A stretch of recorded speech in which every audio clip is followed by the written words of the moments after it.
And we are live.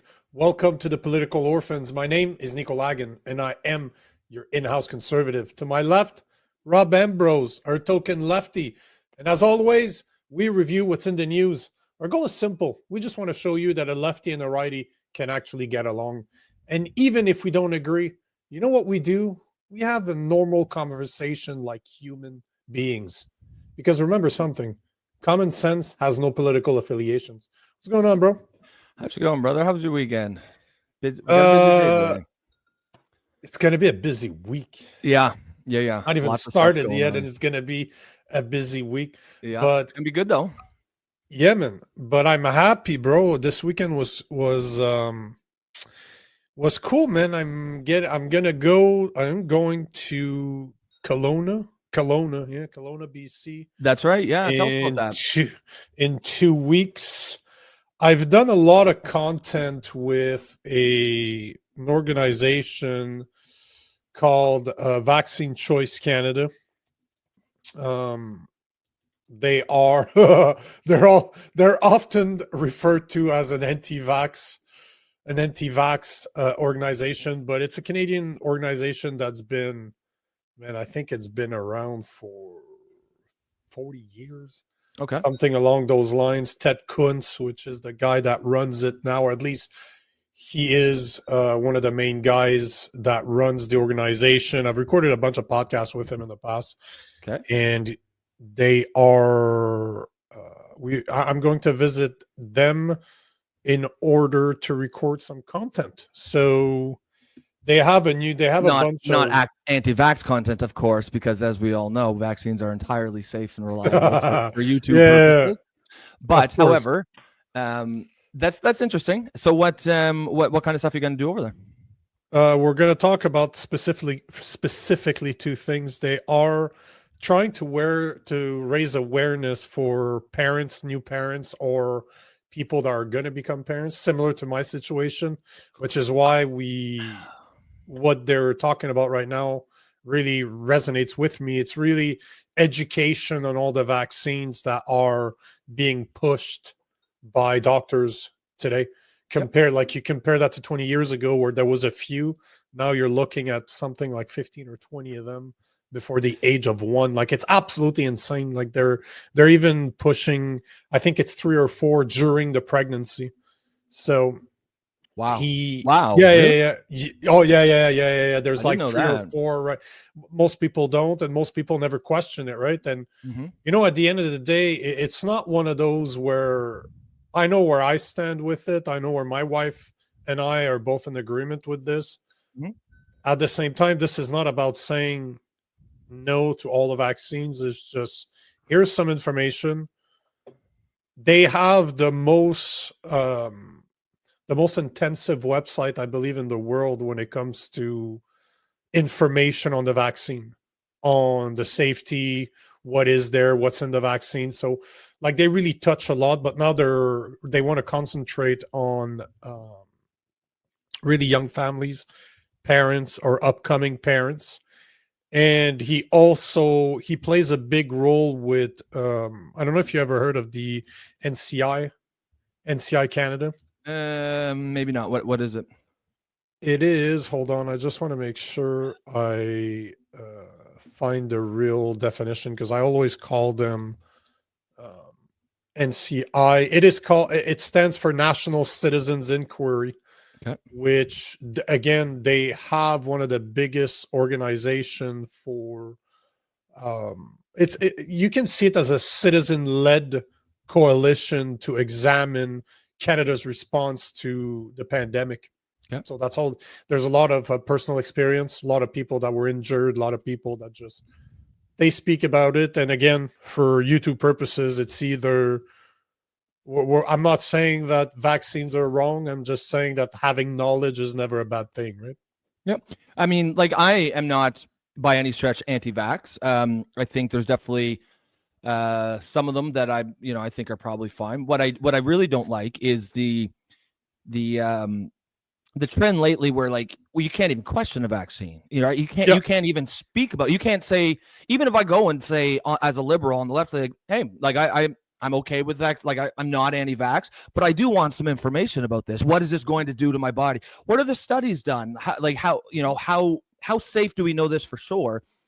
Anytime you get to a place where you can't even question that without being, labeled as a conspiracy theorist or what have you. I mean, that's a real problem because it's hilarious, right? Like the people who are always against big pharma are the ones who are just fucking, but like, how can you, fondling the balls of big pharma constantly? How can you justify any drug? I don't care what the drug is, any drug to say, no, it's safe. We know it's safe, therefore we don't need to test its safety. Like that, how does that make sense? The science has been settled. Of course, that's my favorite. Right? Yeah, that is always my favorite. So basically, that is the role I'm gonna play when I'm down there. I'm just gonna run interviews with Ted and the NCI to kind of highlight what they're doing. Because man, him and I have created some content and it absolutely went viral on Instagram. Like we're talking hundreds of thousands of views of just him and I having chats like this, like just like online. So I can only imagine in person. So yeah, so I'm going to be spending like 4 days there from the 28th to the 1st. That's cool. Hopefully I get to record content with people that are from there. So we'll see. But yeah, that's going to be cool, man. I'm really looking forward to it. Yeah, no, it's. I mean, it sounds like it's right up your alley. And I think, I just think even as someone who isn't anti-vax, we like anytime we get to a place where we can't question a drug, that especially when the government has a recent history of forcing us to take this drug, I can't accept that. That's bullshit.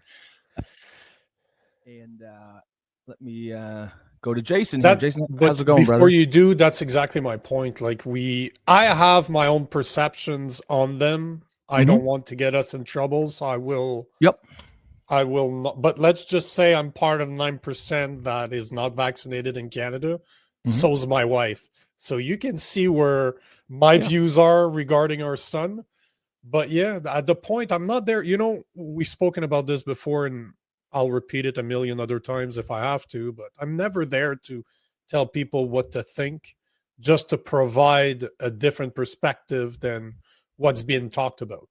And that's all I want to do with Ted. As much as I have my personal beliefs when it comes to it, and obviously he does too, the goal is not necessarily to tell you what you can and cannot do. It's really be educated, or more have information, be informed. Like forget education, because it sounds like super preachy when you say that, but at least be informed. Because that's their motto, right? Is really to have informed consent. That's what they preach all the time. So yeah, and who can argue with that, right? How is that? I can't. I think it'd be wrong to just automatically reject a vaccine just because it's a vaccine without studying it. But it's equally wrong to just say, "Oh, it's a vaccine. Well, then it's safe, and we don't need to study it." That's equally dangerous. The truth, as always, is somewhere near the middle, and that's obviously the space that we on this show try to inhabit. Prairie, let's get to these. Clear these comments out. Prairie, good morning to you. Cheryl, good morning to you as well. We got Jason says, using science as a shield to protect outright liars is the real problem. We are not insulting their intelligence. We are insulting their integrity. That's a great point. Yeah. 100 couldn't agree. In some cases, I am questioning their intelligence, but their integrity, 1,000,000,000%, 100%. Couldn't agree with you more, bro. Yep. That's a great comment. I think at the end of the day, I think that most people who are not ideologically driven, we just want to get it right. We just want to know what we're putting into our bodies, and we want to know that it's safe. And anything that any narrative or talking points that would demonize someone for asking those very basic questions, I think is highly suspect. Cheryl says, both my sisters' first babies had autism. They're both boys. My sisters and my brother changed the vaccine schedules for their second born child after this. Their other children do not have autism. That's an interesting anecdote. The part that I find very interesting about all of this is when you start looking at how the kids are doing in the Amish world compared to ours. And obviously they live a very different life. It's not just the fact that they don't have the vaccines, but it's, to me, they're just part of a whole. It's a multifaceted thing. Just what they eat is different. The way they exercise is different. Look at the health of the people. They're not obese the way the 40% of Americans and Canadians are. Same thing for being overweight. So I just find it very interesting when you start looking at different cultures like Amish, but they live in the same place. They live in the US just like other Americans do, but they're completely different in all aspects of their lives, right? Oh yeah, so many ways. Their spiritualities, the way that they think is completely different. But you also see they seem to be in a lot better health than the average American too. So, well, yeah, and I bet you their obesity rates are not nearly where you never. No, if they have any fat Amish out there. I don't think it's really possible to work that much and be obese. No, I don't think it's possible. I don't think it's possible. Well, and they're eating real food, right? Like they're not eating a lot of processed crap. There's not too many overweight Jebediahs out there. Put it that way. No.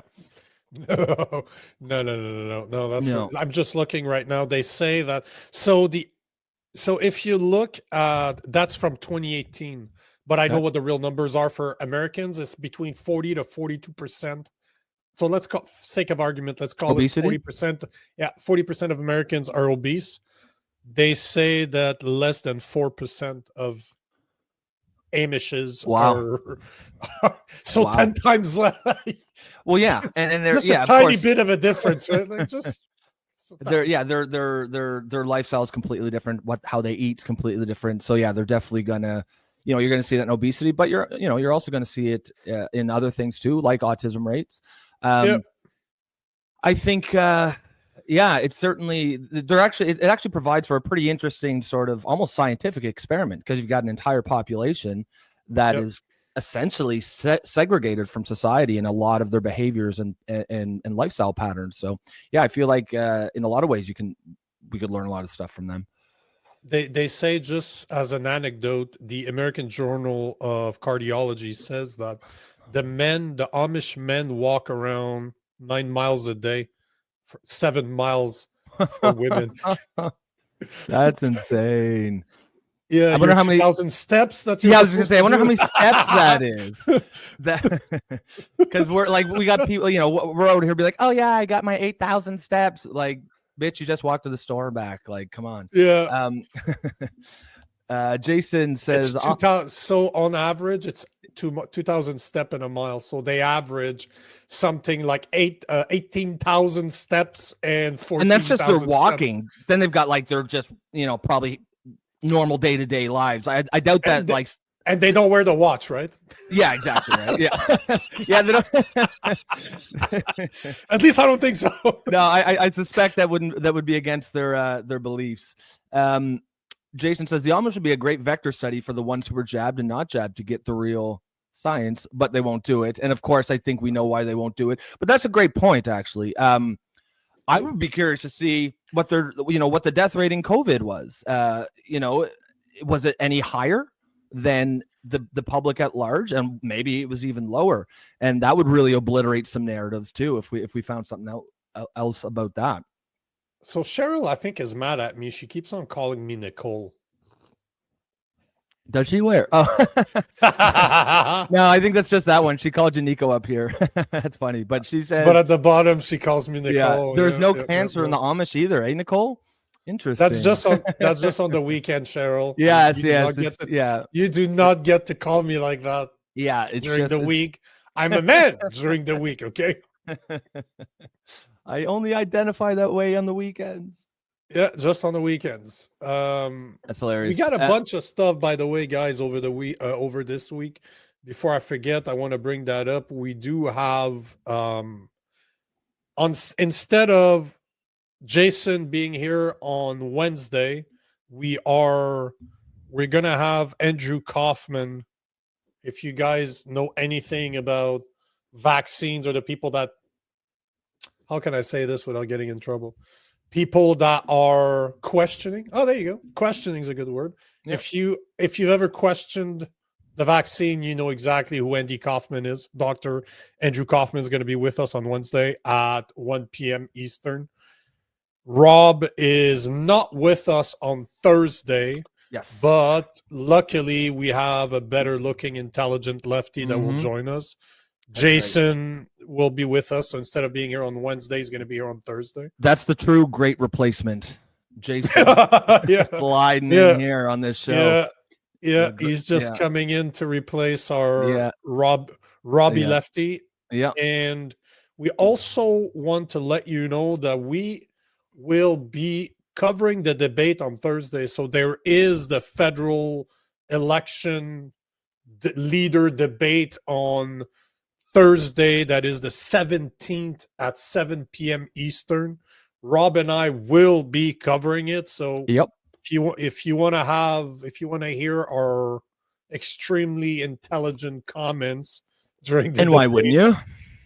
Exactly. We will be covering it on Thursday. And also on the 28th, on the day of the election, Rob and I will do an election coverage as well. We haven't figured out the I feel like the debate will be a good sort of test case because we do want to do it live. We're going to stream, the debate live, and we're going to just be in the corners, and then during breaks we'll give our takes. So you don't need to watch the debate, or just pause it. We're talking crap like because it's live on YouTube. If we pause it, will it just pick up where we left off when we press play again? Or I believe so. Okay, well that'll be good then. Well, we'll figure it out.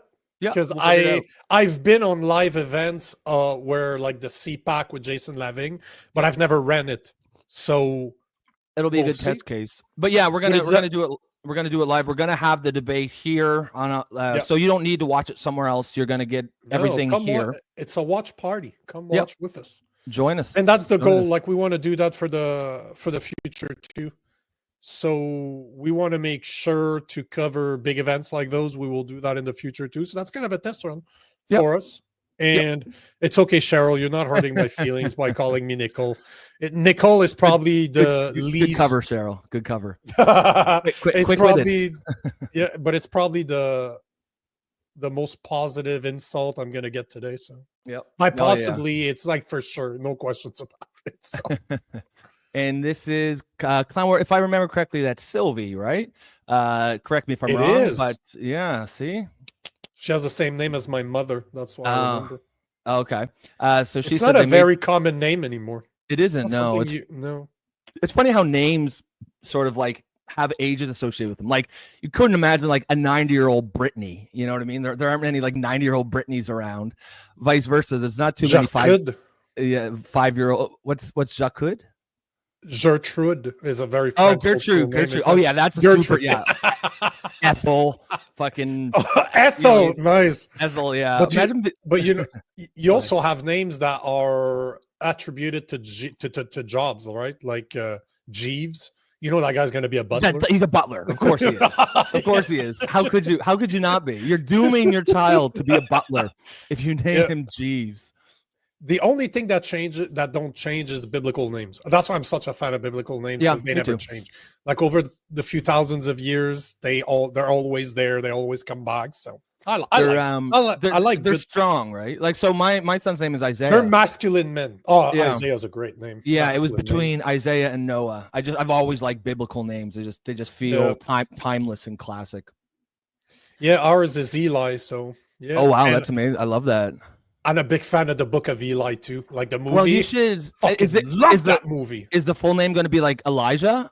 Then just shortened to Eli. Okay, that's just cool. Eli, just like the Book of Eli of the movie. I'm such love a big that fan movie. Love that movie. I'm such a big fan of Denzel Washington, and that's kind of an homage to the name of the movie. Yet it's very biblical, so I love it. Oh yeah, absolutely. But I like names that have meaning.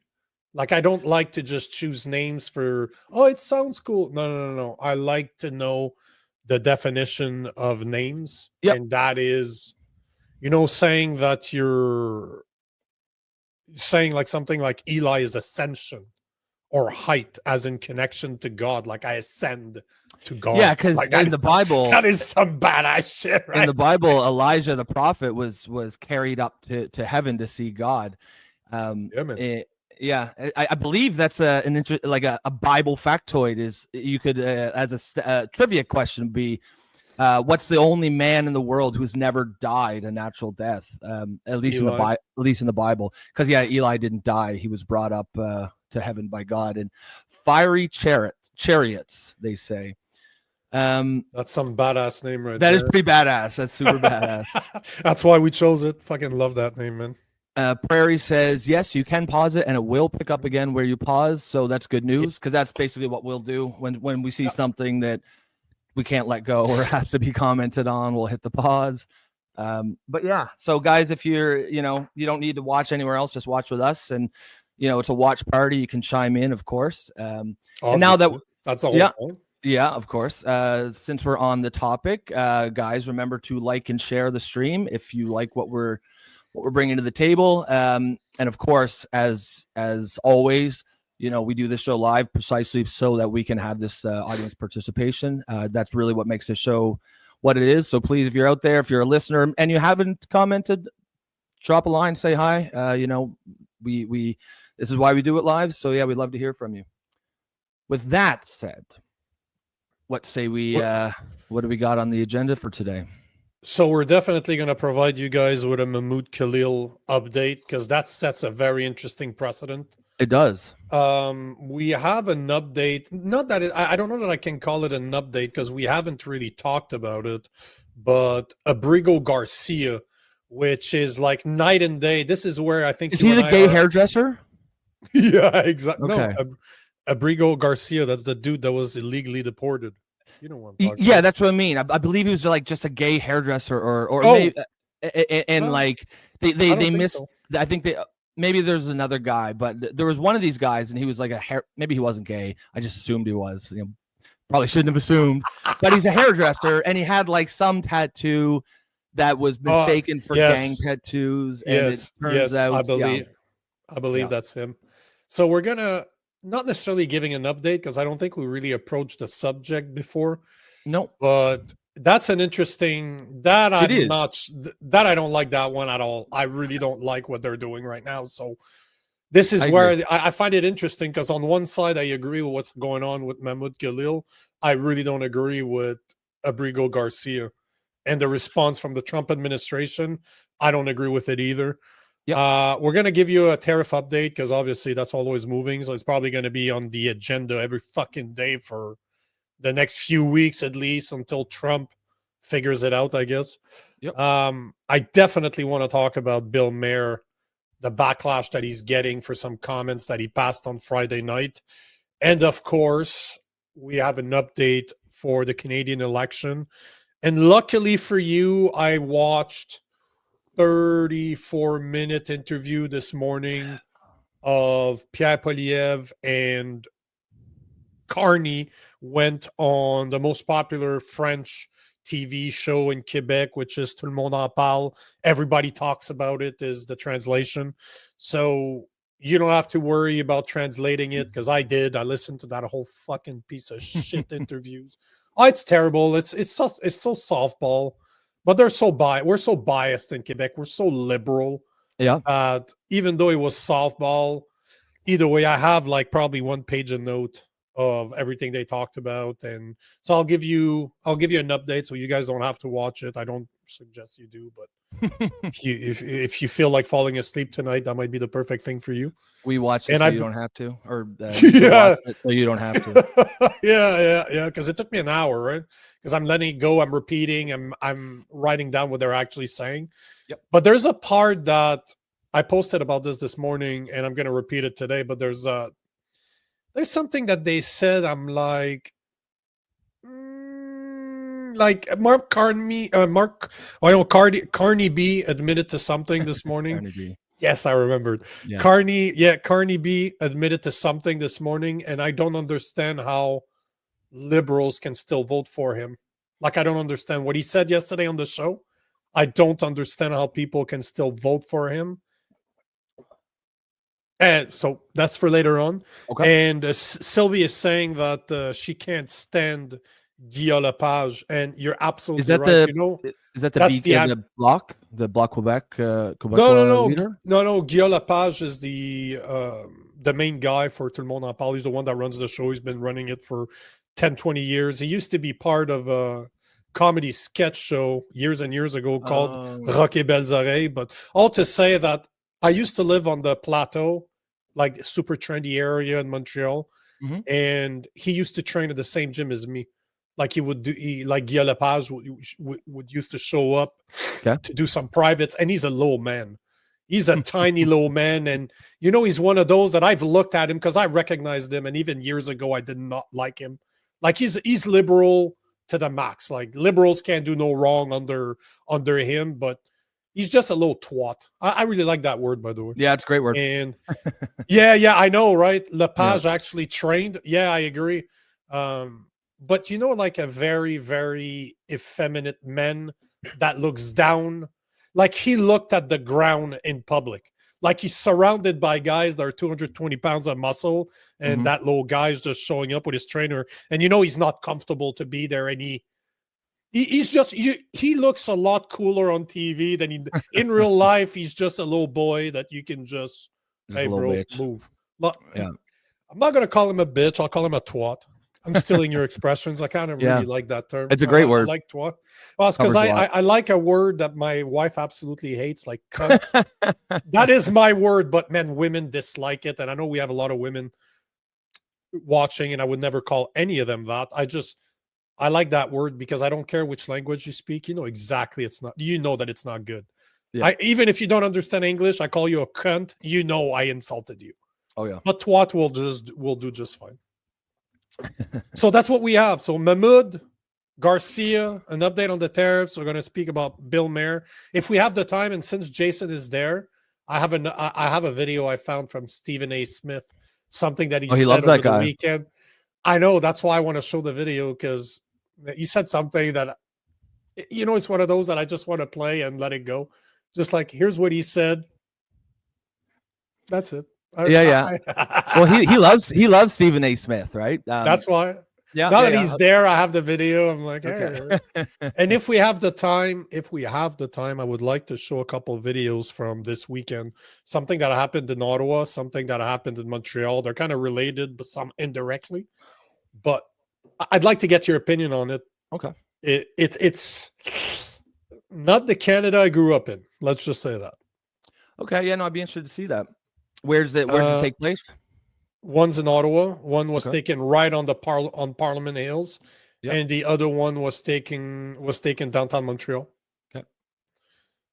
So if you're ready, guys, we're gonna start with the first one, and as it says at the bottom, we're gonna be talking about Mahmoud Khalil, and I do believe that you found a video as well, right?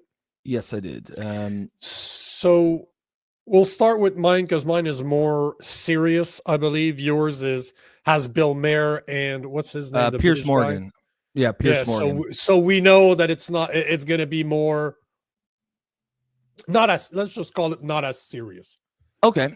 Before we start, should we either you or me want to give some context about the Mahmoud Khalil case, just in case? Yeah. So you guys remember he's the Columbia student that was the main negotiator for the Free Palestine protests that happened at Columbia. That's during the time where there was break-ins or occupying of the Hamilton Hall. Destruction of property, harassment of Jewish students. That was a big thing. Yep. And about a month ago, he was arrested by ICE and sent to an immigration jail in not Alabama. It was in Louisiana. Thank you. So they've been trying to get him out since then. But over the weekend, there was an immigration judge that ruled against Mahmoud Khalil, saying that he could be deported based on Trump's administration saying that he is a threat to foreign policy. So here's a video I found from ABC that goes into more detail to explain what's happening. But it's funny. Watch this. Yeah, it's funny. When he was arrested, of course, a lot of the discourse from the left was where's the due process? Where's the due process? And it's like, there it is. There it is. That's due process. He went in front of a judge, and it was determined that he could be deported. I mean, you may not like the result, but that is due process. To the court battles over the Trump administration's deportations, an immigration judge ruling the Columbia grad student who led pro-Palestinian protests can be deported based solely on the administration's claim that he threatens foreign policy. ABC's Christian Cordero joins us with the details as his defense team says the ruling sets a dangerous precedent. Christian. That's right, Janae. Good morning to you. So Mahmoud Khalil was arrested outside his home in New York last month. He was taken to a detention center in Louisiana, where he faced an immigration judge. He's not resisting. This morning, a stunning ruling against Columbia University activist Mahmoud Khalil. An immigration judge in Louisiana ruling Khalil can be deported without any evidence on top of the administration's claim that he threatens foreign policy. Khalil is a permanent legal resident, and his wife, 8 months pregnant, is an American citizen. While at Columbia, he helped lead protests against the war in Gaza. Just, I got to stop right there. You can tell the framing, eh? Like, it's just but he was deported without evidence. I mean, there was, but evidence. It's the left. Yeah, but it's the left. Yeah, it's the left. In a memo, the administration cites a section of immigration law that says a migrant is deportable if their presence in the country has potentially serious adverse foreign policy consequences. The judge essentially saying that's good enough. After the hearing, Khalil addressed the court about due process rights and fairness, adding, quote, neither of these principles were present today. This guy's never been convicted of a crime, never been charged with a crime. Very him over there. Person. His legal team blasting the ruling. Today's hearing and the finding by the judge sets a really dangerous precedent. If this is allowed to stand, anyone could be next. They now have until April 23rd to seek relief from deportation. Another high-profile immigration case had key hearings this week. Abrego Garcia was deported by mistake to an El Salvadorian prison. On Thursday, the Supreme Court upheld a lower court ruling requiring the Trump administration to return Abrego Garcia to the U.S. That prompted the lower court judge to set a hearing yesterday, which she kicked off by asking where Abrego Garcia is and under whose authority. Attorneys for the DOJ said they don't know. Now we'll talk about that afterwards, but I thought I'd let it go because they talk about the two main subjects we wanted to talk about today. But yeah, so a judge has found that just the assumption that Mahmoud Khalil was a threat to foreign policy is enough for the Trump administration to deport him. Yeah, I mean, it's again, you may not like the results, but that is due process. And unlike one of the other cases that we talked about here, I forget the name, but that woman, which is not nearly, it's not clear cut that I see, like that didn't seem very clear cut. This one seems pretty clear cut to me, just based on the actions of the group that he was a head negotiator of. His activism. Again, it isn't really about, as Jason says here, he said still no charges. Correct. I mean, and there aren't, it's not about criminality. You can, the United States government can, for many reasons, revoke the green card status of people that are in the country as guests for reasons that are not criminal. Like there's no, it's a bit of a red herring because there's no requirement for it to be criminal in order to do so. And I think that's, again, it's worth mentioning that he's not a citizen. It's worth mentioning that he was here on the green card. So he is a guest. And that was the argument that we've made, you and I, from the get-go. Yep. He's not covered by free speech. He is not, because he's not a citizen. So we just need to make sure, because all of those reporters and journalists, when they talk about it, especially on the left, they don't talk about the fact that he's not covered by free speech. Well, yeah, and that's the crux of the entire case. Yeah, 100%. So, but that's the thing, right? Because I agree with what's happening with Khalil, because I will assume that he was a smart guy. If he actually went to Columbia University, that he was accepted there as an immigrant, he's not an idiot. That guy is probably a very smart guy. Mm-hmm. And you're never going to be able to convince me that he didn't know what he was doing, that he didn't realize that there could be consequences to his actions because he was on a green on a green card. If he didn't realize that, well, he's not as smart as I think he is, and I don't think you can't claim ignorance on that one either. You should have known better. No, exactly. You should have known better, and it always goes back to what we said from the beginning. Remove how you feel about the deportation. Is this really the type of guy that you want as a green card holder or an immigrant in your country? And I think it was Marco Rubio that said that if he would have been honest from the get-go and say that he was coming here, that he would protest while he was here, they probably wouldn't have accepted him in the first place. So it'll be interesting to see, because he's not getting deported yet. He's still, like, I think he'll probably appeal to. No, but the judge gave him the judge gave him enough time to defend, and clearly, he has a bunch of lawyers. I think he has until the end of the month, if I remember correctly. So I mean, this is due process. I agree. In action, right? And Jason agrees here. He says the ruling is not a dangerous precedent. The ruling had to be made for it to go to SCOTUS, and I think this is where we all see it going. Probably. I hope it does. I hope it does too. It does. I want this to have the media coverage it deserves. I want this to go to federal court if it has to. Like, I want this to be set as an example so that we understand what can a visitor clarify it, right? Can do. Make it clear to people that they don't have free speech, that there's certain limitation to what they can do because they're visitors. So sucks for him, but at the same time, you painted a target on your back, bro.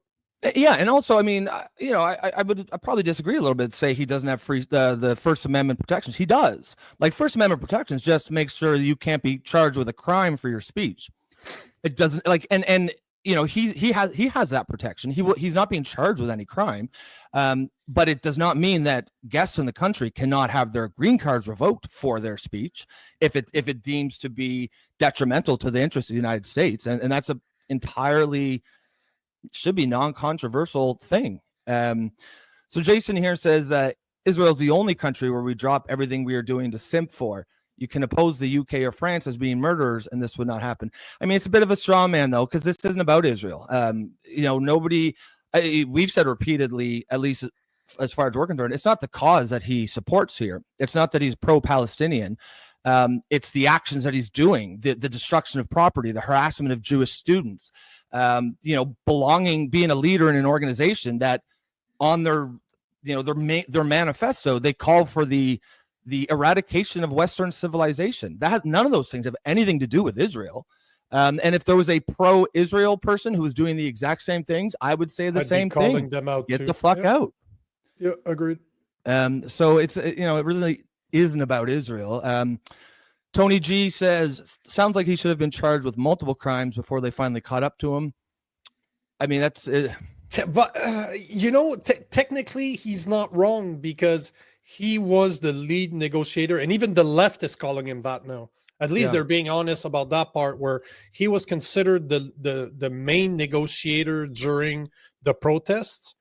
And during those same protests, they broke into Hamilton Hall, they occupied it, and he got no consequences for it. Yet the same people are calling out Trump for his role that he supposedly played in January 6th, how he should have been held responsible. Like, if his speech where he told people not to do something wasn't convincing enough, imagine a guy that was the lead negotiator that led to invading Hamilton Hall. And I'm not saying that it's directly his fault, but by association, if you're one of the main negotiator, you're the face of a movement, and your movement does something wrong, be honest. If you're ready to hold Trump reliable for something, and he did the same thing, except come on, to be fair, I believe Jason agrees with you on that point. I think Jason would say that he'll remind us if he does or doesn't. He's I believe about it. Yeah, it's like that vegan joke, right? Yeah. Oh, yes. Yeah. Oh, how can you tell? Oh, don't worry, they'll tell you. Jason here, and actually after this, I'm going to play my clip, because I'm glad Jason's watching, because I'm actually it brings up an interesting question that I'd be curious to see what Jason's take on is. But he says, this is not the United States of Israel. This is the United States of America. Free speech is not only for citizens. And by the way, he led no group, commit no violence. I mean, okay, we can certainly debate on what leader of a group means. I would say if you are trusted enough to be given the lead negotiator status, you're a leader of that group. But I mean, that sure, that's debatable. But again, it's not about, it's like, so as you say, free speech is everyone is protected, and he is also protected by it. He's not being charged with a crime. This has nothing to do with criminality. The First Amendment defends the right to speech, and you will not be criminalized by the government. However, again, there's lots of things you can do that are not criminal, but that if you're a guest in the country, the America might say, we don't want you here anymore. So I'm going to play this clip here. It's only a minute or so. It's Piers Morgan on Bill Maher, and I'm interested, Jason, especially what you think of it. I'm okay with that. All right. What if I was a young student at Columbia? They're on a green card, British, come in, happy to be here, do all my paperwork, get to Columbia, and I start leading a group which is a bunch of white supremacists, and we start terrorizing black students in the way that they were terrorizing Jewish students. Well, hang on. In that circumstance, would we all be as comfortable with this, or is it the reality which was exposed by the mobs at Columbia, which is that for some reason Jews get treated differently to anybody else when it comes to this kind of thing? Because if that had been, honestly, white supremacists treating black students like that, they would be out the country in 10 minutes. In 10 minutes. That is completely true. What about if he had said all this at his green card interview? Would he have got a green card? No. Exactly what I was saying. Yeah. A prescribed terror group in the United States, you're not coming in on a green card. All Marco Rubio is doing, it seems to me, is taking it back to that scenario and saying, well, if you'd been honest then, and by the way, he was dishonest on his green card application about other stuff, which is another part of the equation, which might in itself disqualify him from staying in the country. But the idea that he would have said, I support Hamas, I support a global intifada, I support the destruction of Western civilization, now give me a green card to come and live in America, fuck off. All right. Yeah, I mean, how many times have I said that? As you look the Free Palestine protests, and as a white guy, if I start organizing all of my Christian friends and we start doing what they do, would they let us do the same thing? Of course they would. We all know that they wouldn't.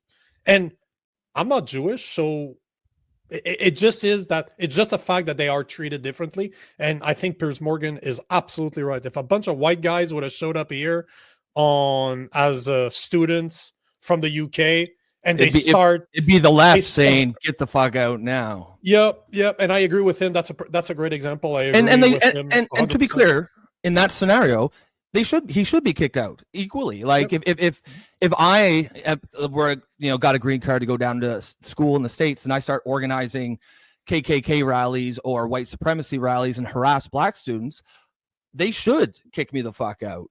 And of course, the left wouldn't have any issues with that at all, even though, again, as we've said, really the topic of the politics is not really relevant. What's relevant is the behaviors, the things that he's advocating for.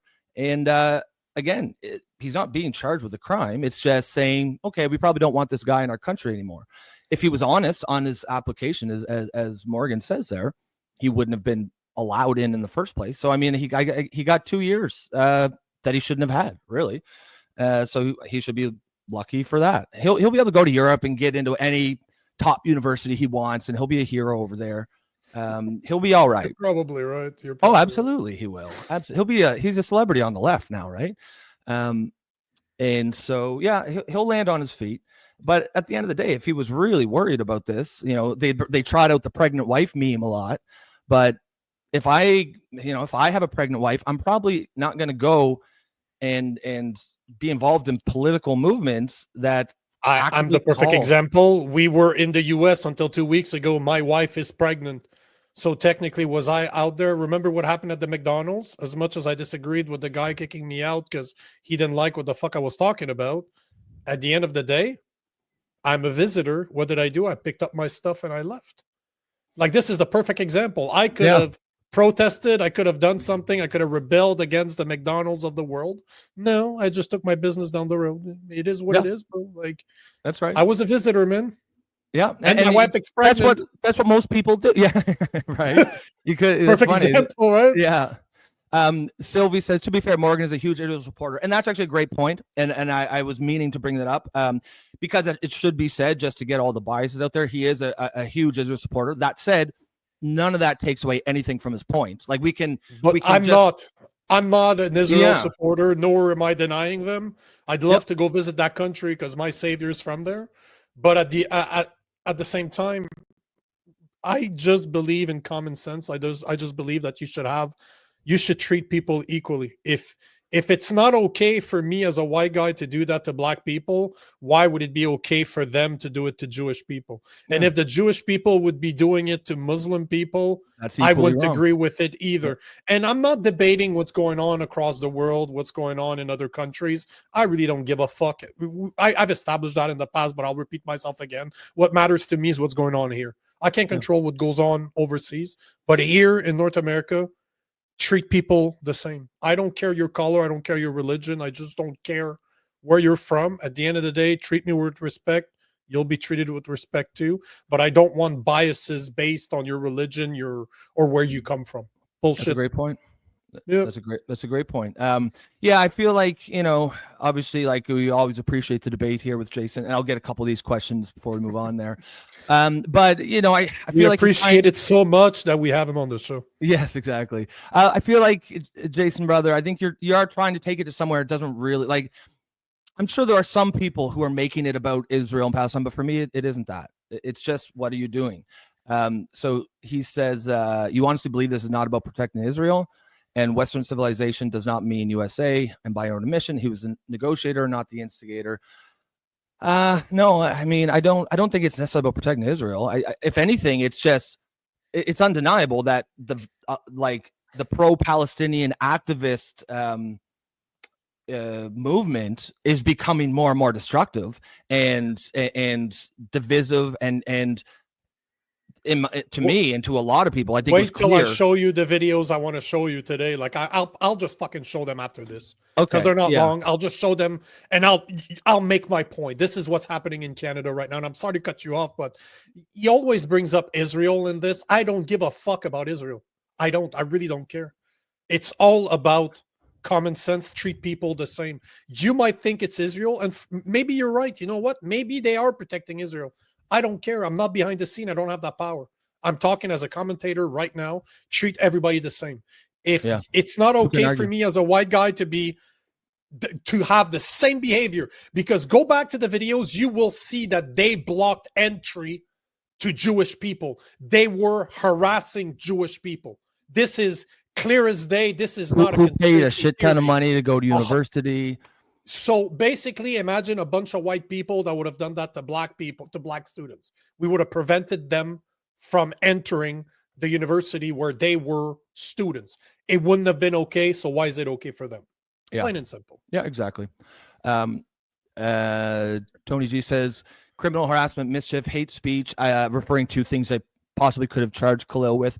Yeah, I mean, certainly they can make the case. I think it's better that they went this route, because then all that does is open up a whole can of worms about, well, now he is being charged for speech, and now it could actually be a free speech issue. And it'll take forever too. I'm happy with just get the fuck out. We don't want you. I'm not okay with hate speech. Like, I don't like that term. Hate speech to me does not exist. You either have free speech or you don't. Yeah, I agree with this too.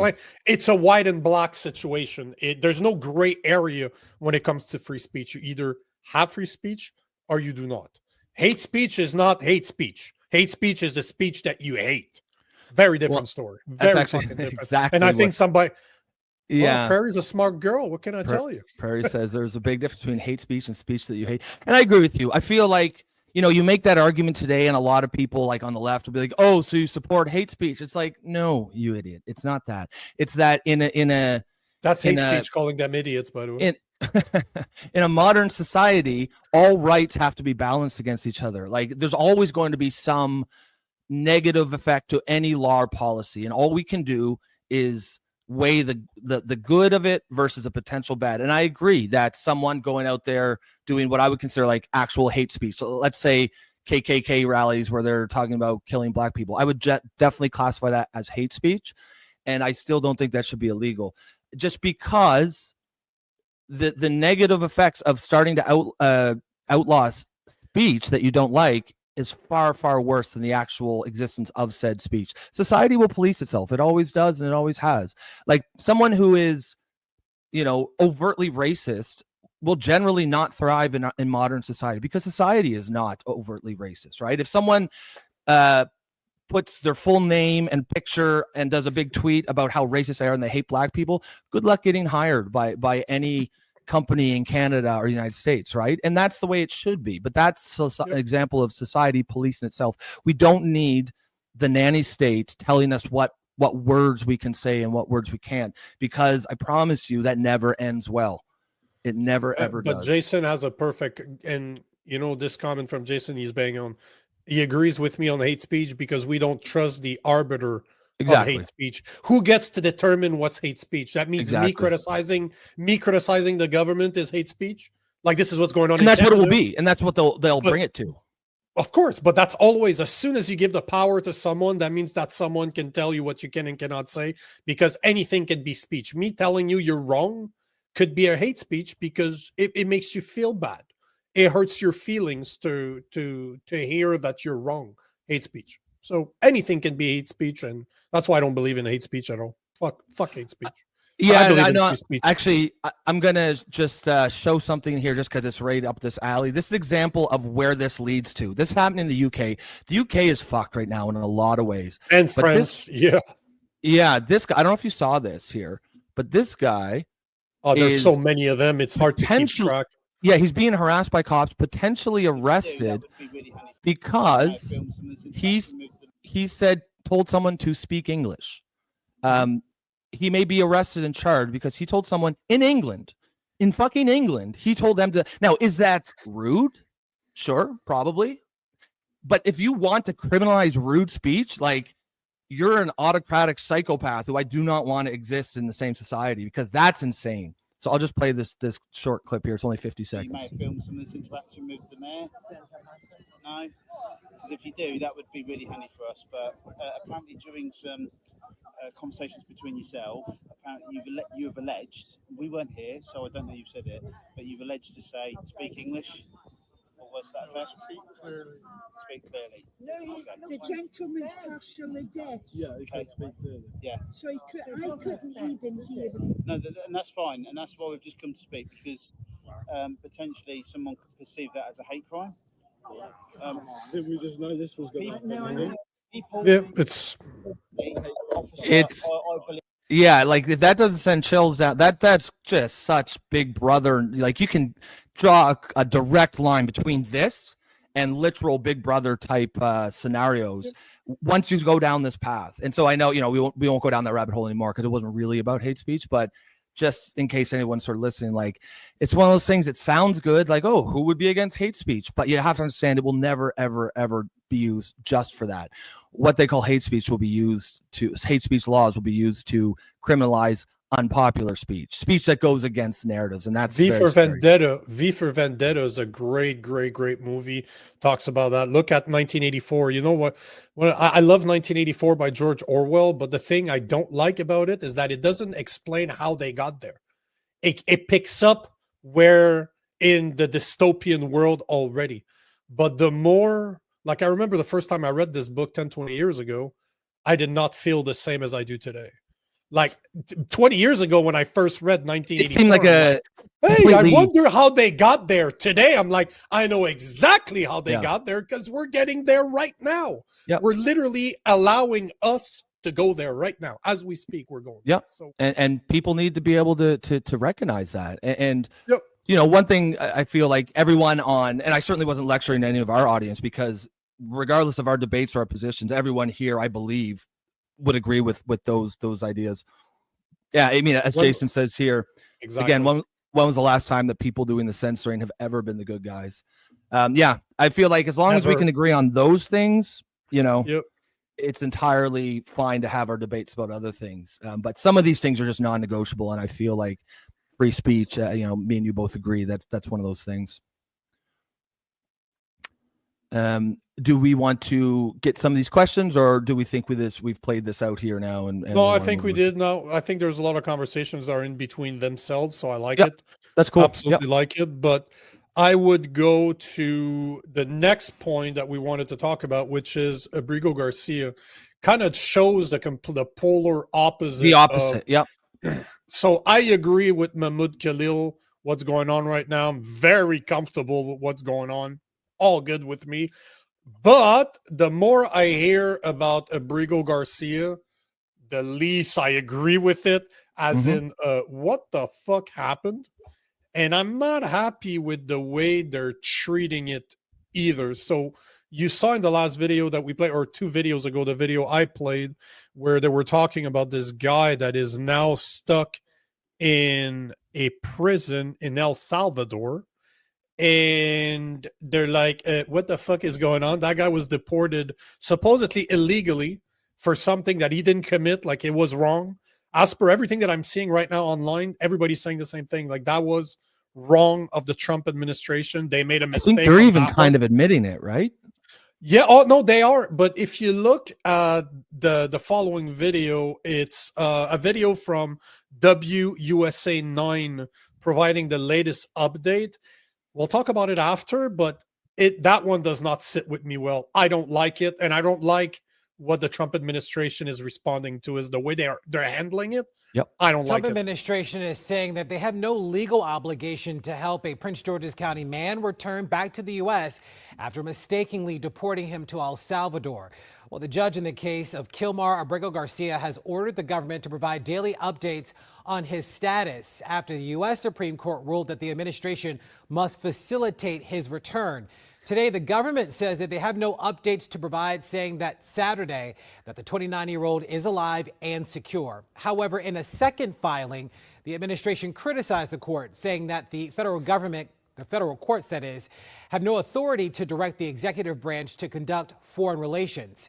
President Trump on Saturday said that those taken to El Salvador are now in the sole custody of the country, and that their future is up to their president, who is visiting the White House tomorrow. Of course, we'll keep you posted as this story develops. So President Bukele is indeed, it's been confirmed, he's going to be meeting with Trump today, this afternoon. But this one does not sit well with me. So, mistakes will be made. It always happens. Oh, fuck, I make mistakes all the time. So obviously, people are going to make mistakes, and Trump administration is going to make mistakes. No questions about it. They deported a guy. I don't know if illegally is the right term. Wrong. Thank you. They made a mistake. Yeah. They fucked up by it all looks like they messed up on this one. But I don't like the fact that they're not taking accountability for it, that they're like, oh, it's not our problem. Sorry, bro, but it is your problem. Yeah. You fucked up. You should be fucking dealing with the consequences. Should the judge be able to tell you what you can and cannot do? No. But morality-wise, bro, you should know better. You fucked up. That is one of them that you need to take on the chin and say, you know what? My administration made a mistake. We fucked up, and we're going to rectify it. I'm meeting with President Bukele this afternoon. We'll figure out how to bring back that guy to the U.S. where he belongs. Plain and simple. That is one of them that you fucked up, take it on the chin, and move on. Yep, I couldn't agree more. People, you fucked up. You fucked up. Plus, Bukele's here. Bukele's coming this afternoon, and that came out over the weekend. Just say, bring him with you. Bring him in the plane with you. Exactly, exactly. Like, you could literally turn this into a win if you were Trump. If you were smart, you could literally say, you know what, guys, we're always going to fuck up. I did more than 20 years in customer service. The only thing that's true about customer service, I'm going to make a mistake. So it's not if I make a mistake, is when I make a mistake. When is my service that I'm providing you not going to work the way as advertised? So everybody knows that we're going to fuck up. You know what made me so good is that I would take it on the chin and simply say, you know what, we messed up.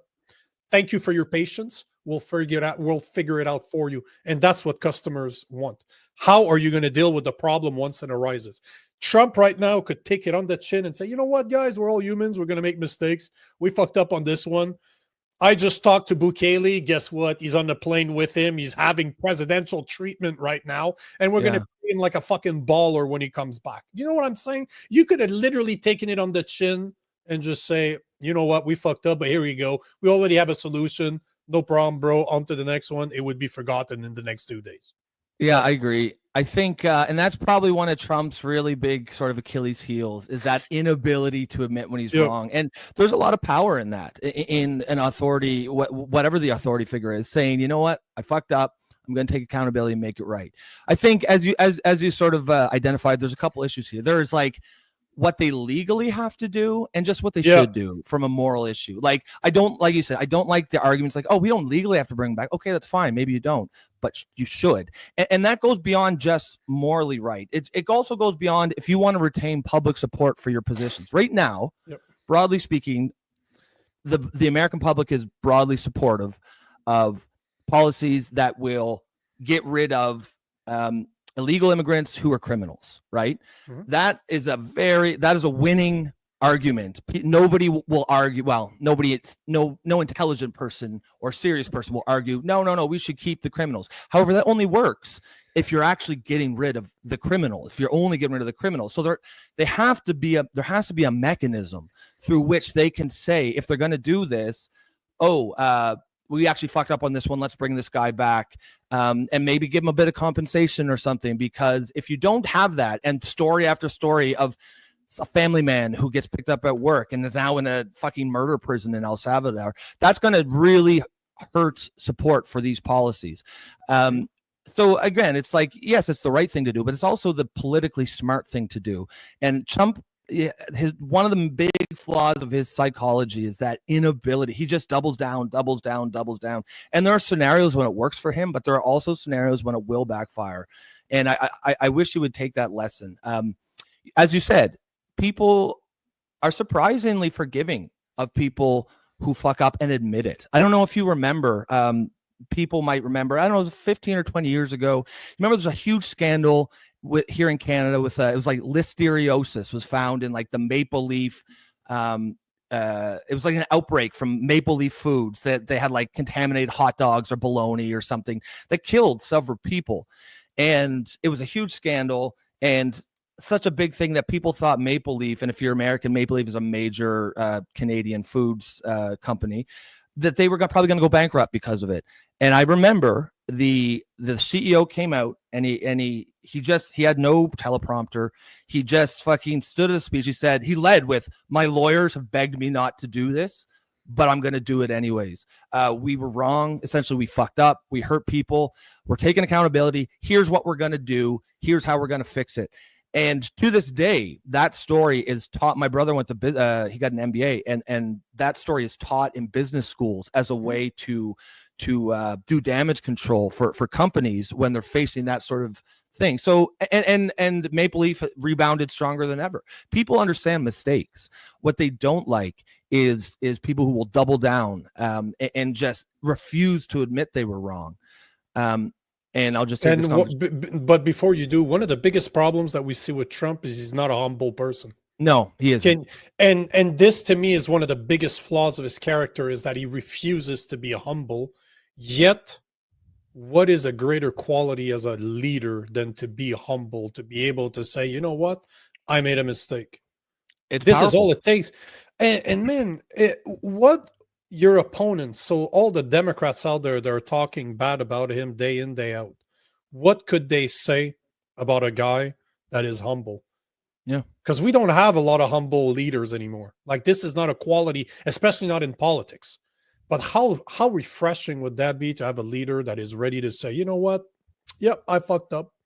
He'll be compensating. We'll sit down with him. We'll figure out how can we make it right. Make it right. Yeah. That's it. It's really just that simple, right? Yeah, and you have nothing to lose by being humble.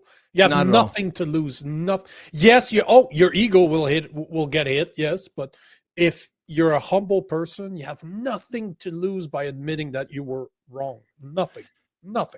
He doesn't have that. He doesn't have that in his makeup, in his psychology, and I think it's probably one of his big flaws. And it's something that, because if he had that, he could be a fucking superstar politician. Because he's got some other qualities that are severely lacking. That sort of like, just the ability to just execute on a plan and not like, just say what you're going to do and then do it. And that's sort of like, that's very refreshing in today's politics. And that's why a lot of people like myself who don't like the guy can still give him a grudging respect and bit of like, okay, well, I do appreciate that. Grudging respect. I like it. But a lot of that. Are you? Yeah. Oh, this fucking guy.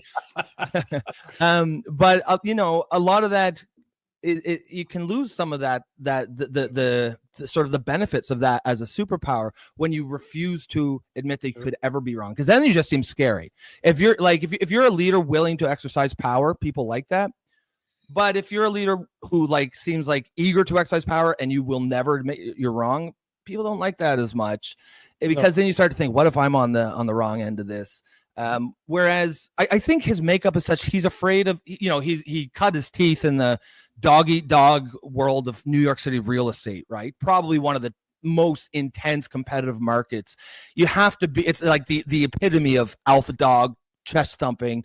And I think in his mind, any sort of backing down in any way will be perceived as weakness. And it can be, but I think that's not smart, because you can definitely have scenarios where you're like, you know what, we were wrong.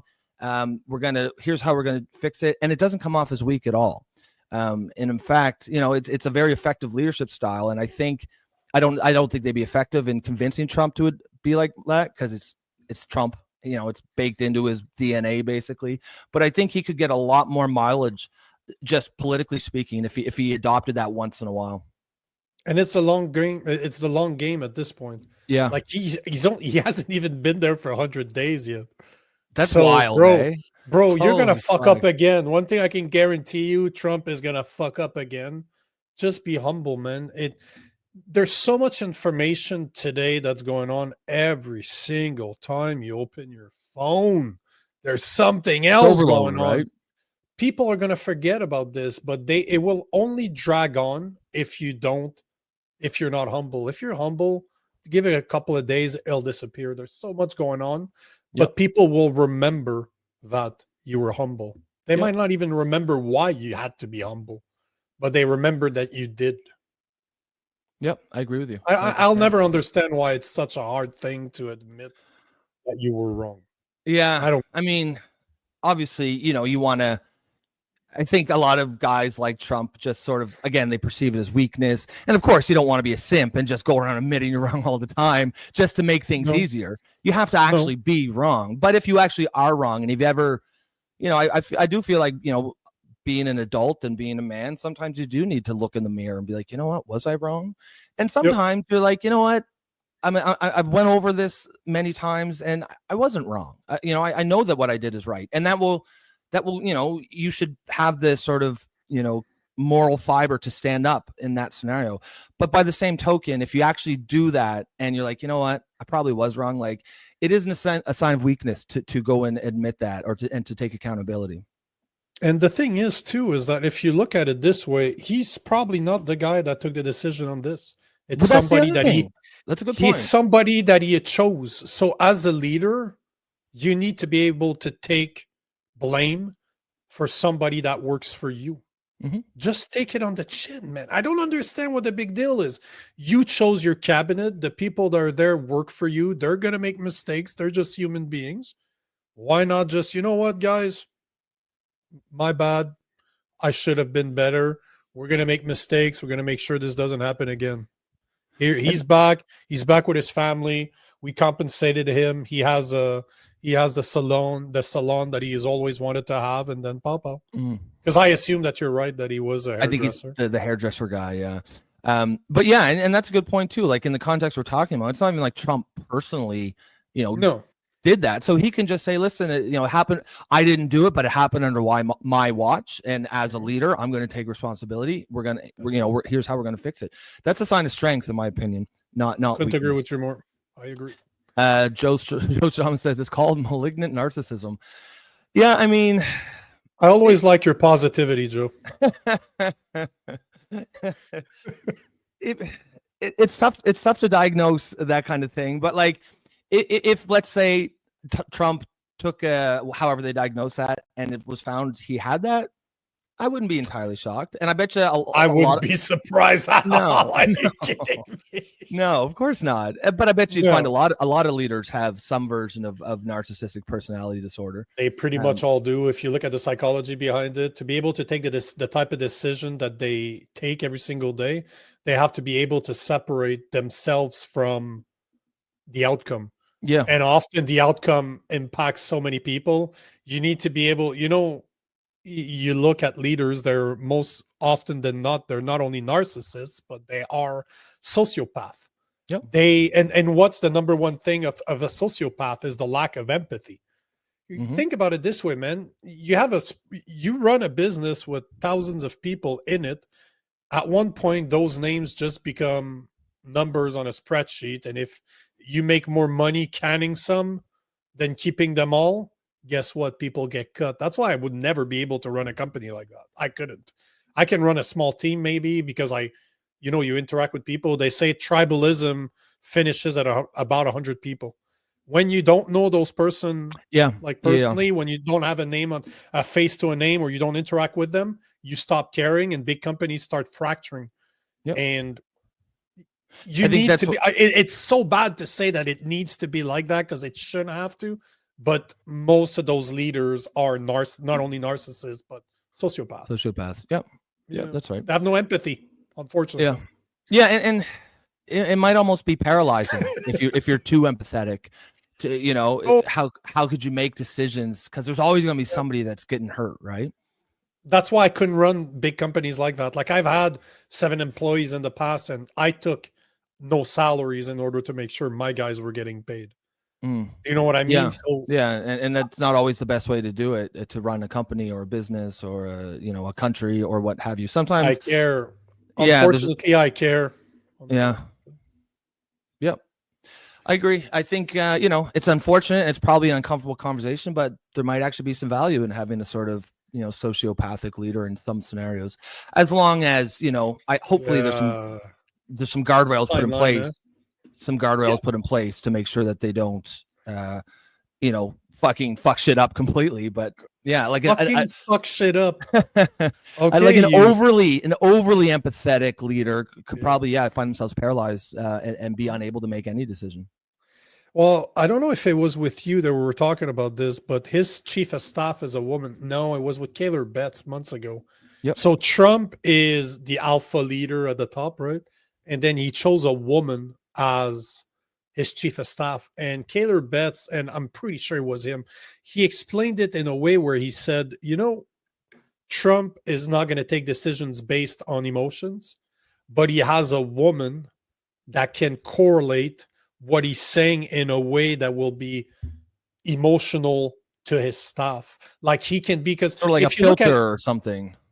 Even more than that, a filter is not enough. If you look at you look at families, who keeps a family together, who's the glue in mother, families, right? It's always there's a matriarch somewhere, because a bunch of dudes, we don't keep fucking families together. Are you fucking kidding me? We're fucking terrible at this shit. We're terrible at it. There's a good reason why women can have children and not want to kill them when they're born. That's not something that men can do. Like, we couldn't carry a child for 9 months. You could say we push the family forward. Maybe we help the family achieve its goals. The women keep the family together. We keep it safe. We keep it secure. Protection. We build an environment where women and kids can thrive, but we are not the one holding that environment together. We give you that protection, that providing, and what happens within. This is why having a matriarch, having a partner, a feminine partner that understands her role, is key, is absolutely key. That's why men and women go so well together. Well, and that's a great point. And when you see it like that, you really realize, like, as opposed to a lot of what seems like the battle of the sexes that goes on social media, we're actually partners together, right? Like, without the men, without the women, nurturing the family, acting as the glue, keeping it together, then there is no family. there's nothing to protect, right? But without the men doing their role, then that's all at risk, right? That the family can't thrive if it's not safe. And it's not just about physical risk. It's just about, any risk, whether that's financial risk, whether that's social risk, emotional risk, of course. I like here what Sylvie says. We both have our respective roles. That's entirely correct. And these are, they're equally important. We need each other, and I think I wish we sort of got back to that idea. And it just seems like a lot of modern discourse on this issue seems to be attacking a lot of those things. How many times have I said this, that me being a protector and wanting to be the provider of my family does not take anything away from my wife? No, of course. I enable her to do her role, and because I trust her, I will do what I have to do. So the way I see things enables her to do her job, and because I trust her, it confirms why I need to do my job. You know what I mean? Like, yeah, exactly. It would never, that's why if you look at children, the best raised children are always raised by a mother and a father together. Yeah. It always is that way. They're always the kids that do best. Yeah, exactly. The man typically, as you said, gives, creates the environment for which that family to thrive. And the woman gives meaning to the man. Without the family to protect, what do we have, right? What we have no meaning. We would be, listless and just no purpose in life. And that means our life is all about purpose, to the extent that seems like there's a lot of issues going on today. I think a lot of it can be boiled down to a crisis of meaning. So many people just don't have a purpose to exist. Yeah.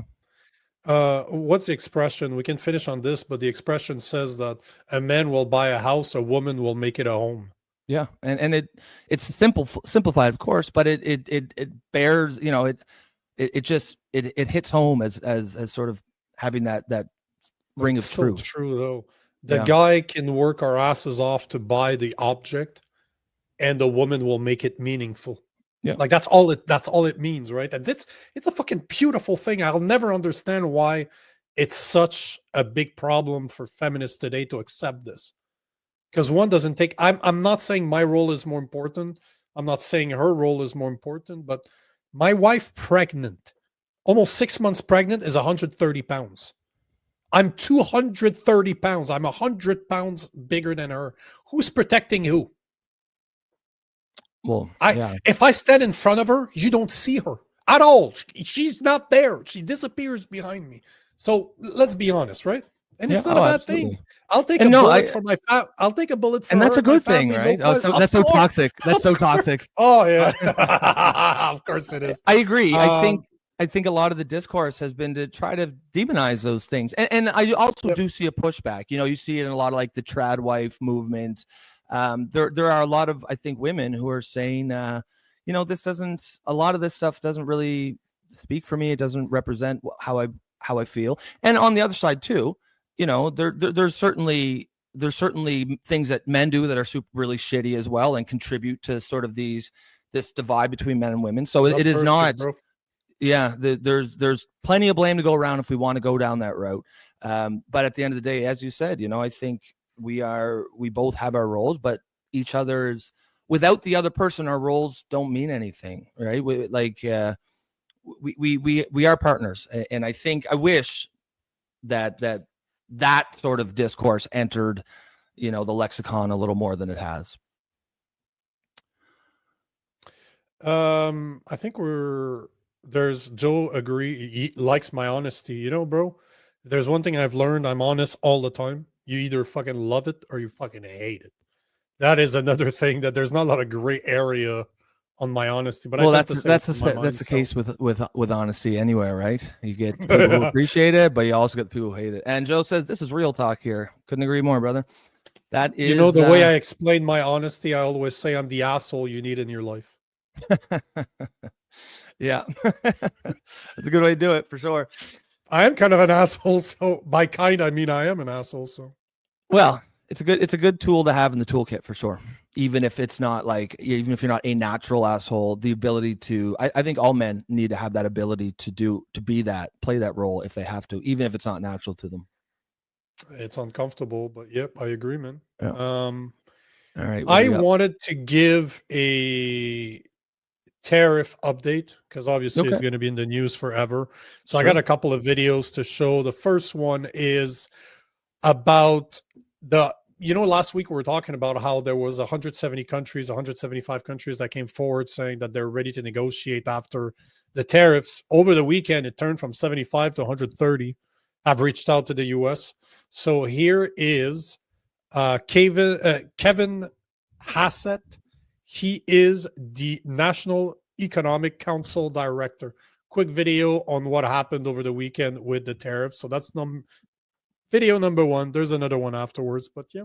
130 countries are ready to talk. The way that I would think about it is that in the previous administration, you could sort of say, if you're thinking about it in the football analogy, is that they were running out the clock. And that what's going on now in the Trump administration is across a wide array of policy areas, we're in a 2-minute offense. And the 2-minute offense is pushing, as you've seen, the reconciliation bill through so that we get tax relief for American people, deregulation, and, of course, trade policy. Now, on the trade policy, the whole point of the trade policy is to address the national emergency that we're too dependent on foreign products in the U.S., especially if we were at a time of conflict. And we're doing something about that. And the reciprocal act was basically, guys, if you come to the table and negotiate with us and treat us the same way we treat you, then we'll get your rate really low. And so right now, 130 countries have responded, and we're negotiating with them, and they've got their rate down to 10%. And so really, it's kind of almost a two-world system. There's a process about China, and that's very, very nascent, if at all, and then the process for everybody else. So the process for everybody else is orderly, it's clear, people are coming to town with great offers. We've got Japan, Korea, India. I was just talking to the foreign minister of India, and everything is moving forward very quickly. And so I guess that the bottom line is that the small business owner has experienced over the last few weeks the start of a process that's settling down really quite quickly. Again, you know what's funny? Now that I'm re-listening to it, he's basically saying the plan all along was to deal with China, but we couldn't identify them individually from the get-go. And now people are ready to talk. Like, he basically just said, we have a process for everybody, and then we have China. Yeah, so it seems that was the goal the whole time. That's what I figured too, like on top of lowering the interest rate, if that's really that brilliant. I assume that it might be, but yeah, it definitely makes it sound like Kevin Hassett really makes it sound like that was the plan all along. Yeah, let's just piss people off so that we can try to deal with China. Against China.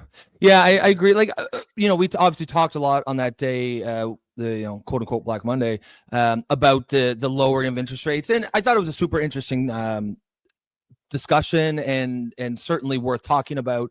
I thought it was a little bit inefficient, like to tank the whole fucking economy just to get interest rates down, even though I understood the argument behind it. But I think what you said, like going after China in the way that they are, seems like, to me, always been the more plausible scenario.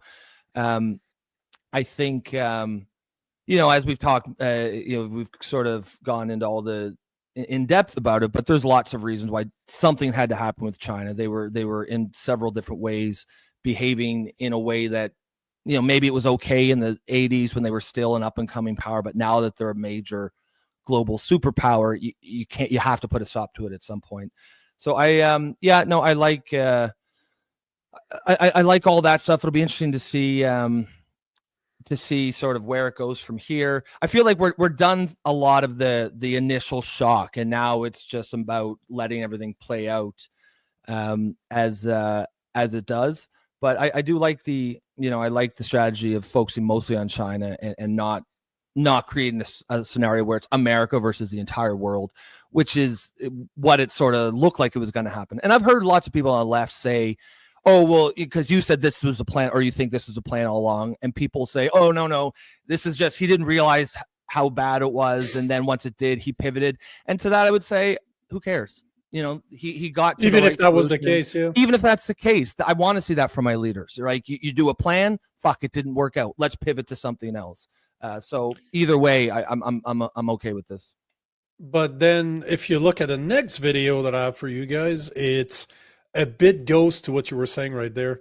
It kind of, this raises the question: was it really planned? Was there mistakes made, or was it the plan all along? Because there was a confusion. I don't know if you heard about this, but on Friday night, somebody, I don't remember where it came from, but it was somebody from the Trump administration alluded to the fact that there would be some exceptions, like electronics and semiconductors would be excluded from tariffs. And obviously we're talking about Chinese goods, because remember when I shared the article last week that was showing that that an iPhone could go up to like $3,500 US. Funny That's enough, wild. they talk about this in this video. So I got a video that kind of shows, maybe like it's a CBS video. Obviously, it's more left leaning, but it kind of questions, what is there confusion right now? Is that a mistake? So it's interesting, because as much as I think that the plan all along was to go after China, I don't think they did it perfectly either, right? I don't particularly think. Fuck up at all. Yeah, I don't particularly think it's like all according to plan. No. At the same time, I want to see from my leaders the ability to alter course or change course if things are not going according to plan. And I like you said that, because that's a perfect introduction now, to this President video. Trump is disputing the idea that he granted tariff exemptions for some electronics made in China on Friday. A U.S. Customs bulletin released said that they would be excluded, but now the president is saying there was no exception, and the levies are, quote, moving to a different tariff bucket. Okay, are you following that? On Face the Nation, U.S. Trade Representative Jamieson Greer told our Margaret Brennan that there are discussions happening behind the scenes. It's going to be up to these countries to come to the table, continue coming to the table, and make these kinds of offers. I mean, the reality is we're working around the clock, day and night, sharing paper, receiving offers, and giving feedback to these countries with respect to how they can better achieve reciprocal trade with the United States. Nancy Cordes joins us now with more on Trump's changing, it seems, tariff policies. Nancy, good morning to you. There's been a lot of confusion because of the public statements coming from different White House entities and the governments when it comes to this potential tariff exemption for electronics. So just going to pause that there just to take this question from Joe here. Joe says, you guys both recognize that China is a monster of our own creation, correct? 100%. Yeah. Reagan's mission to disenfranchise the working class by outsourcing U.S. manufacturing gave China the opportunity to become the power they are today. 100%. Yeah. I mean, we talk about that regularly. It was even before that. It was Richard Nixon who really went over and opened up China to U.S. investment in the 70s. And it was entirely a self-inflicted wound. And now when I say a self-inflicted wound, that implies that I mean it was a bad thing for a lot of people in America, specifically the owners of capital, big business. It was actually a great move. And it was entirely done to help the bottom line for American corporations. And fuck the middle class, fuck the working class. Who cares about their jobs? And when they got essentially outsourced to China, that was it. It was just sorry about your luck, and now hope you find your way. And a lot of people, especially in that Rust Belt, did not find their way. And that breeded intense anger, intense resentment. And that was the wave that Donald Trump first rode in on in 2016. And I believe probably again here in 2024. So yes, this was entirely American inflicted. And I mean, if you think of all the wealth that China has now, if you watch like their military, the dams that they're building, the massive infrastructure projects, the cities that are essentially empty that they've built for who I don't even know why. All of that money or the vast majority of that money came from American consumers buying shit. So if you think about it, if they had not done this, if they had not created this system where American companies could offshore to China, all of that wealth would have remained in America. So as rich as America might seem today, they would have had America's wealth and China's wealth if they had just not done what they did, and much of that wealth would have been in the hands of the middle class. But the big business didn't want to do that. The prices were too expensive, or labor was too expensive. They didn't like the regulatory system. They didn't like having to pay money to clean up job sites after they've dug mines or factories or whatever they wanted to do. And they went to a place where they could do whatever the fuck they wanted for much cheaper. And it definitely benefited the American stock market, the bottom line of many of these companies. And it absolutely decimated and hollowed out the American middle class and working class. And that's why, we talked last week about, we had someone on here who was sort of like arguing that, oh, this is just MAGA right-wing Republicans and blah, blah, blah. I'm like, well, really, the policy of tariffs to try to bring some of this manufacture back is fundamentally, it's much more at home on the left. It's something Obama could have done, and he would have gotten accolades, right? And if it hurts big business and it helps the middle class, so it's pretty interesting to see the left freaking out about it. But of course, they're shooting the messenger, even though they would like the message if it came from someone else. Couldn't agree with you more, man. One thing I wanted to know to mention, because I know men or guys are fucking on top of shit. Can one of you listeners right now tell me what? Because there's something trending right now about Mark Carney, and since we're gonna go there in a couple of minutes. There's something trending right now saying that Mark Carney just admitted that there were some people in his party responsible for planting fake buttons at a conservative conservative conference. So I don't know what this is about. Have you heard about this? Like, I have no fucking clue what this. All I can imagine is like, those big red buttons. Like, it says something stupid, but supposedly that some of his campaign staff distributed fake buttons featuring Trump-style language at Ottawa Conservative Conference. So Sylvie here says, I don't know if the button story is true. Sylvie, could you maybe just let us know? It's going. Is it a scandal? It's trending, but it's okay. Trending I gotta look this up like, as we it talk is here. really trending all over the place, like videos upon videos upon. Is there something more to it that I'm not? Because like to me, I just think that's kind of funny, like a prank or something. Is there something more to it that like what they put like okay, I'm looking at it here now. You know what? Hold on. There's a video that keeps on being shown and shown and shown again. So how about we start doing this? We're all going to listen to it together. Okay. Now let's do it. see. I think I'm going to find one that's a bit longer. Yeah. This one, there you go. This one seems to be a minute and something. It's always pleasant to hear our prime minister speak. So here we go. Just confirm to me you can hear it. I just want to come back to the buttons we were talking about. You said this was unacceptable and you have apologized to the Conservative Party. Will you fire the members of your team that distributed those buttons? The responsible people for this issue have been reassigned within the campaign. Kate McKenna from the CBC. Hi. Members of the Liberal War Room, so the Central Campaign, distributed Stop the Steal buttons at a Conservative event. Given the anti-democratic implications of this phrase, how much does this event undermine the trust in the way that the Liberals operate? And what have you done in response to these revelations? Thanks for the question.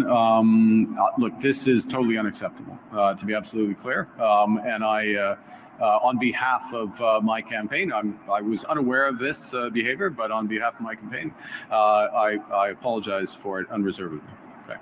I've made it absolutely clear to my campaign that this behavior or anything approximating it or in that spirit is unacceptable, cannot happen again. Okay. So apparently it is true because he's now, admitting it. He sounds like it's true. It's obviously sketchy as fuck, and I'm not sure that I necessarily believe he had didn't know about it. On the just other his hand, hesitation. Did you see the amount of time he said right then and there? To me, there's some type of involvement. Is he the one that said to his staff to do it, or did somebody propose it and he just like? I mean, I was gonna say on, yeah. Just being. Is it my phone? Is my phone ringing? Yeah. It's like mafia movies. Like the mafia boss rarely will say murder the guy. He'll use euphemisms, right? He'll be like, oh yeah, take care of it. Give him a talking to, but everybody knows what that means. Because I'm going to give some credit where it's due a little bit, because we were just talking about, taking accountability. He at least did take accountability. I liked that and said, yes, we did this. It was wrong. I'm not sure you can say he fully took accountability when the consequences was he just moved the staffers to another part of the campaign. Like thank you. Fire I the was guys. going to say that. Yeah, fire them. That's accountability. I'm just trying to see if there's a better explanation, because now I'm really fucking curious. I'll This is take why these questions while you do. guys, this is exactly why you're going to need to start supporting us, so we can have somebody in the back end that does research for us. Exactly right. How awesome would it be to have a researcher, like, as we're going, just, hey guys, speak about this, it's breaking. That would be the ideal, right? Just of course, because now I have no clue. And we can kind of do that. about. I mean, we're kind of doing that now, but yeah, it'd be a lot smoother if we had our own fact checker or our own researcher. I don't want here. a fact checker. Our researcher. Our own researcher. Yeah, we don't need a fact checker. fuck that shit. Apparently, men can become women. Nah, bro. No. Nah, bro. Says fucking ChatGPT says so.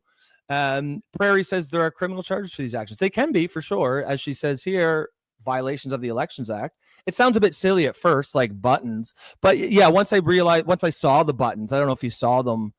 No, it's I'm just like, looking for an article that would explain it. I'll just show. Stop this steal. Yeah. Oh, jeez. Okay. Yeah. Here's what some of them look like. Oh, I saw those. I thought they were a joke. I thought they were just lock Justin up, stop the steal, make Canada great again. And of course, what they're trying to do is tie the Conservative Party to essentially a Canadian MAGA, which is not actually, accurate. No. It's not. It's definitely some sleazy, dirty pool for sure.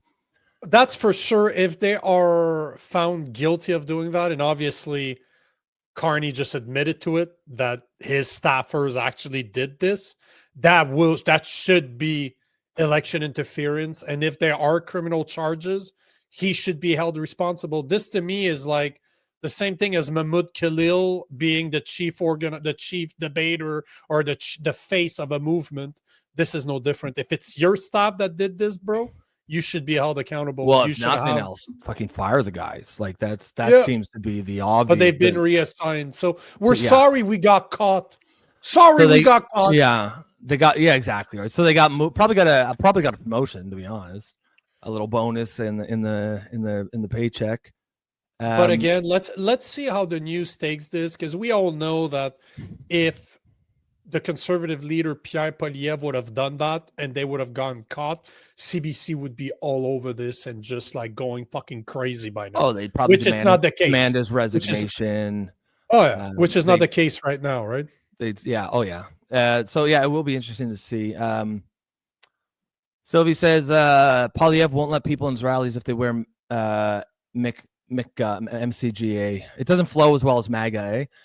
That's stands for Maple Make Canada Great Again, or hats. They have to go through security and take it off, otherwise it won't be let in. So I mean that adds some context here, which makes this, in my opinion, even worse that the Liberals did this, because like if Poilievre is taking this seriously enough to, like, because he knows that it would probably be bad for the Conservatives electorally if they are able to be tied to Donald Trump, because he's obviously not extremely popular among especially the Canadian left or the moderate left, and it does seem like Poilievre's trying to make inroads in that moderate left for the people who are like me, sort of disgusted with the state of the political left these days. So yeah, I guess to do something that goes directly against Poilievre's specific strategy does seem very much like interfering. When you first said buttons, I was like, what, like a prank or something? But it seems like a little more than that. I thought buttons as in bouton in French, which is a button you smack on. Right? So do you not remember the what was it? It was the new show? Radio Shack. No, there was a radio, like whoever bought Radio Shack, there's a button you get macaron. Yeah, thank you, Sylvie. That's exactly right. What was French button is macaron. Like okay. Like who the fuck still has that? Like, are we in the 1960s? Like what the fuck? Yeah, that's funny. But the button, you don't remember the motherfucker. Now I have take some comments. Now I have to find it. So Joe Stradamus says tariffs were the argument used by the left when all this outsourcing was happening. So that's going back to the tariff outsourcing talk. Do you mean like back when the outsourcing was happening, the left was pushing for tariffs and trying to, and because I believe that's what you're saying, and if I remember correctly, that's exactly what they were doing. And the logic, because back then the left was, at least on paper, in theory, was the party of the working class, the party of the middle class and working people. And so it seems like they actually cared back then. And so they perceived, tariffs as maybe a good way to stop the offshoring. Because at the end of the day, the only reason that offshoring happened is because it made economic sense or financial sense. It increased the bottom line so much. And if you add tariffs in a way that changes that equation, so it no longer makes sense, then the companies would not do it. They weren't doing it because they love China or they want to help out the Chinese people or they want to build the Chinese middle class. They did it because it made sense economically. It helped the bottom line. And so, yeah, as you say, I mean, these were left-wing policies. And now that Trump's actually doing them, they're freaking the fuck out. And it just shows the sort of intellectual rot that's occurring on the left, right? Like, it's not really about policies that help people. It's not really about, doing things that align with your values. It's just about opposing the other side, going against Trump, no matter what Trump does. This is a policy Obama could have done, and he would have had broad support among the left. And now the right would have been freaking the absolute fuck out.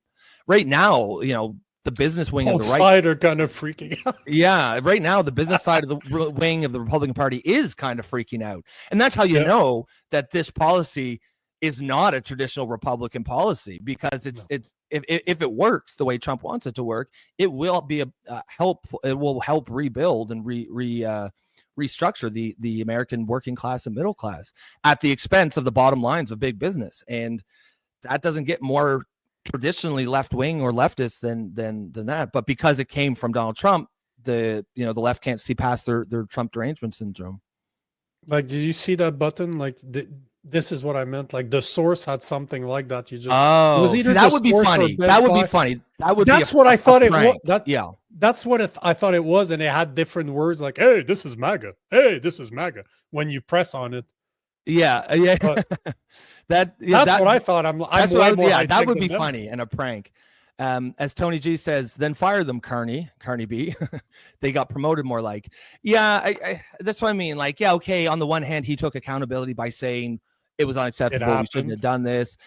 But the real accountability, comes from holding people accountable. To say that you've reassigned them, so what? Like, now they're across the hall or something. Like, you move them off button duty to something else. Like, they're still employed. They still draw a salary from the Liberal Party. It wouldn't shock me if they got a little bonus. But yeah, We'll take care of you. Yeah, exactly. Right. If it was true accountability, they would have been fired. Yep, we agree. Do you want to talk about button duty? Button duty? Just Sylvia's saying that they got moved off of button duty. Oh yeah. Fuck! Now it's driving me nuts. I cannot find what I'm talking about. I'm starting to wonder if it wasn't my imagination. What's this? The button I'm talking about. You could smash it. You'd smash it and it says something. It might have been the source. It might have been like, was it a toy, like a novelty? And yeah, you would hit it yeah. Oh yeah, 100%. It was a novelty. I think it was. I thought it was the source. It might have been Best Buy. It's not like Bop It. Do you remember Bop It? That thing where you bop it and you twist it and you It's definitely a novelty. What I'm talking about. Okay. I just cannot. It just said something stupid. But that's what either way. That's what I was thinking they That's what meant you were by thinking, button. eh? Like it was all around the place, and you just it just says something stupid. But Yeah. they were Well, really that would have talking about been macarons. Wow, that would have been kind Funnier. of what I was thinking. I was thinking that was a prank, but yeah, what they're actually doing is not. But it's wrong as hell. But it's wrong as hell though, because if and I'm gonna assume that Prairie's right because she tends to be pretty on point to say that if Pierre Poilievre does not allow people to walk in with Trump stuff or MAGA stuff or MCG or MGCA stuff or MCGA stuff, they wouldn't ever allow this to be distributed. So and that's the fact that he's so against it and they did it, there should be consequences to that. Yeah, because yeah, exactly. He clearly recognized that this is an actual liability to his campaign, and they are now going and doing exactly that. So, I mean, it's good policy on his part, though. That's probably how they got caught, because they're like, well, no, because we have people that are stopping this. So if they're here, we know it wasn't us. Yep. We agree, man. I'm just trying to see what else, because there's a bunch of stuff we could talk about. So you know what? Let me just play. I don't know if Jason is still there. He's not talking anymore, but I guess it doesn't matter if we play it today or tomorrow because it's not time sensitive. It was about Stephen A. Smith. Okay. Do you want to go, because it's 1:45? Do you want to talk about Bill Maher or Let's or do you, because that I can see us going down a rabbit hole if we talk about actually, Bill do you want Maher. to push that till tomorrow and just do election because it's coverage? not really time sensitive. Like it's still going to be relevant tomorrow. Yeah. So I would say that I will Let's do that. I'll push Bill Maher. I'll put it in my stuff for tomorrow already. Yep. So Bill Maher and that we can push tomorrow, but let's do some election coverage. So our daily election coverage of what's going on in Canada right now, although seems like we're already on the subject. But where do you want to start? Because I think we have a bunch of stuff. Yeah, you go first with what you got, and then I'll throw on what I've got here.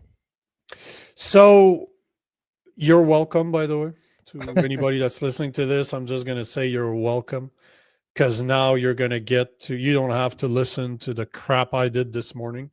But I thought it was important because it's about the first time now that I've seen either of them really do longer-ish type of content.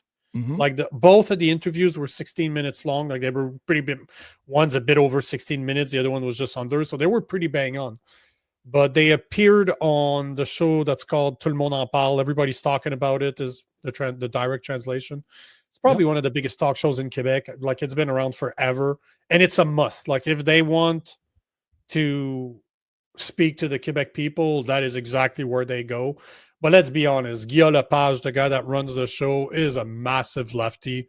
He did not treat Pierre Poilievre the same way as he treated Mark Carney. There was a massive difference. But you know what, man? One thing I got to say, and if you've been listening to this show, you know how I feel about Pierre Poilievre. I'm not a fan. He was good.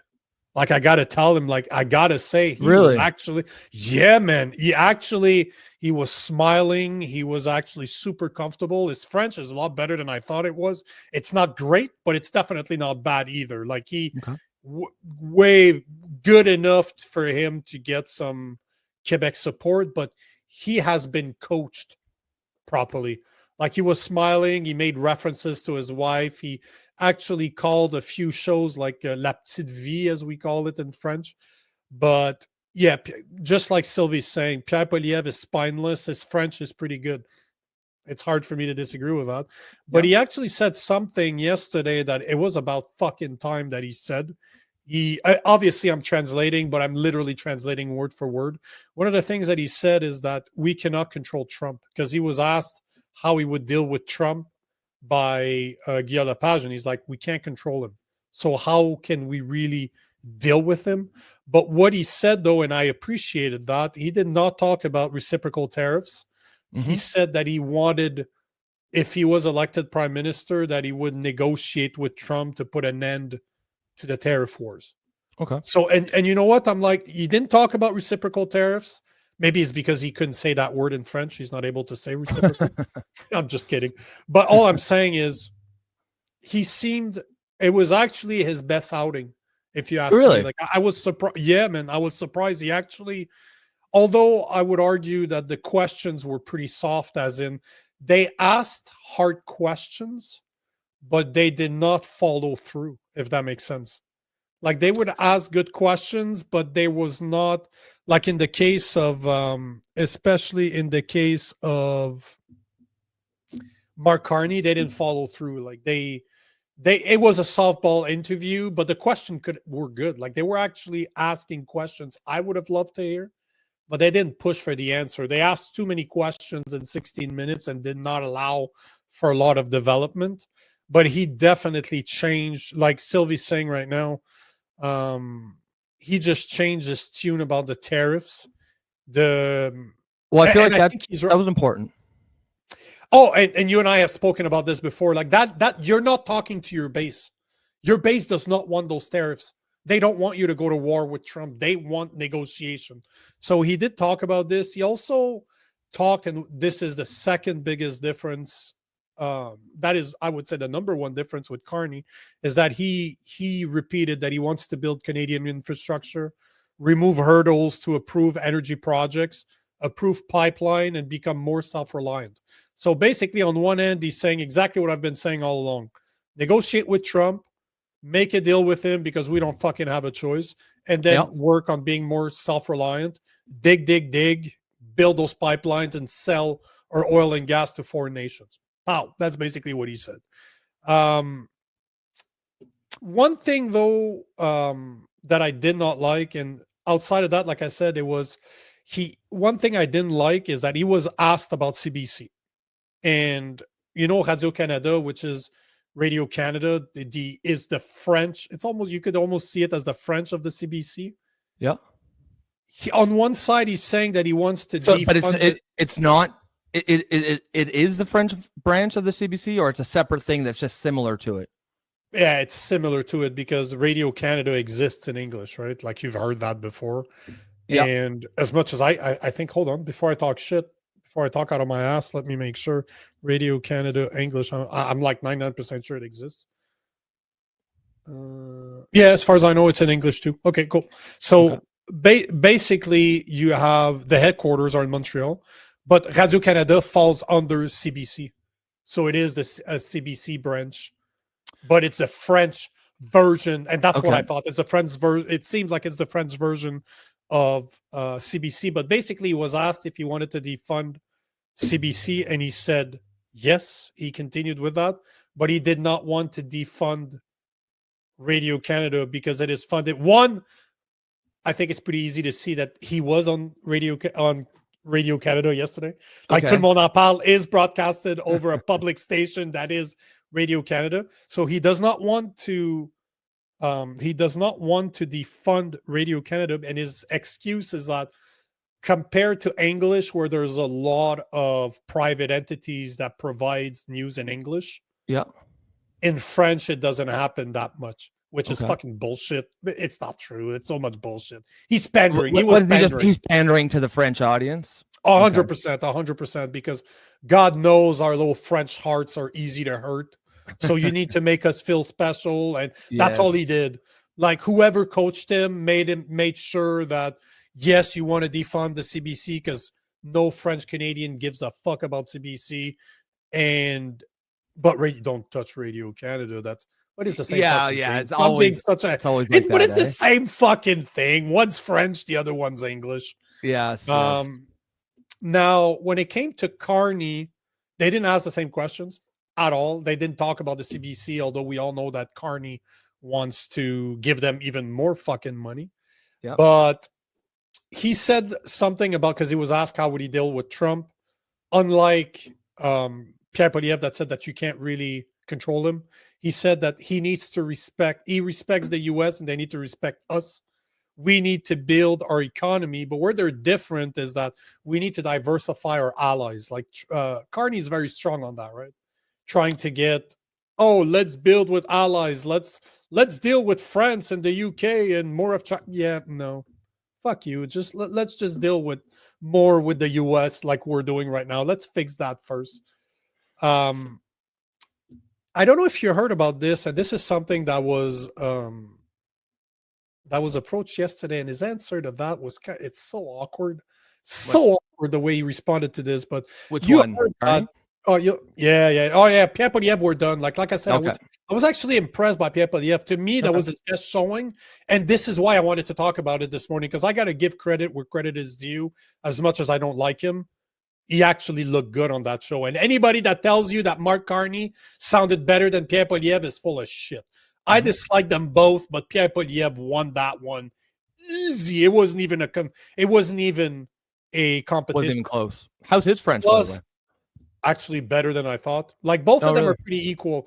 Both of them are pretty equal, but Carney sounds more like a business guy, as in he sounds more like somebody politically correct from the private world.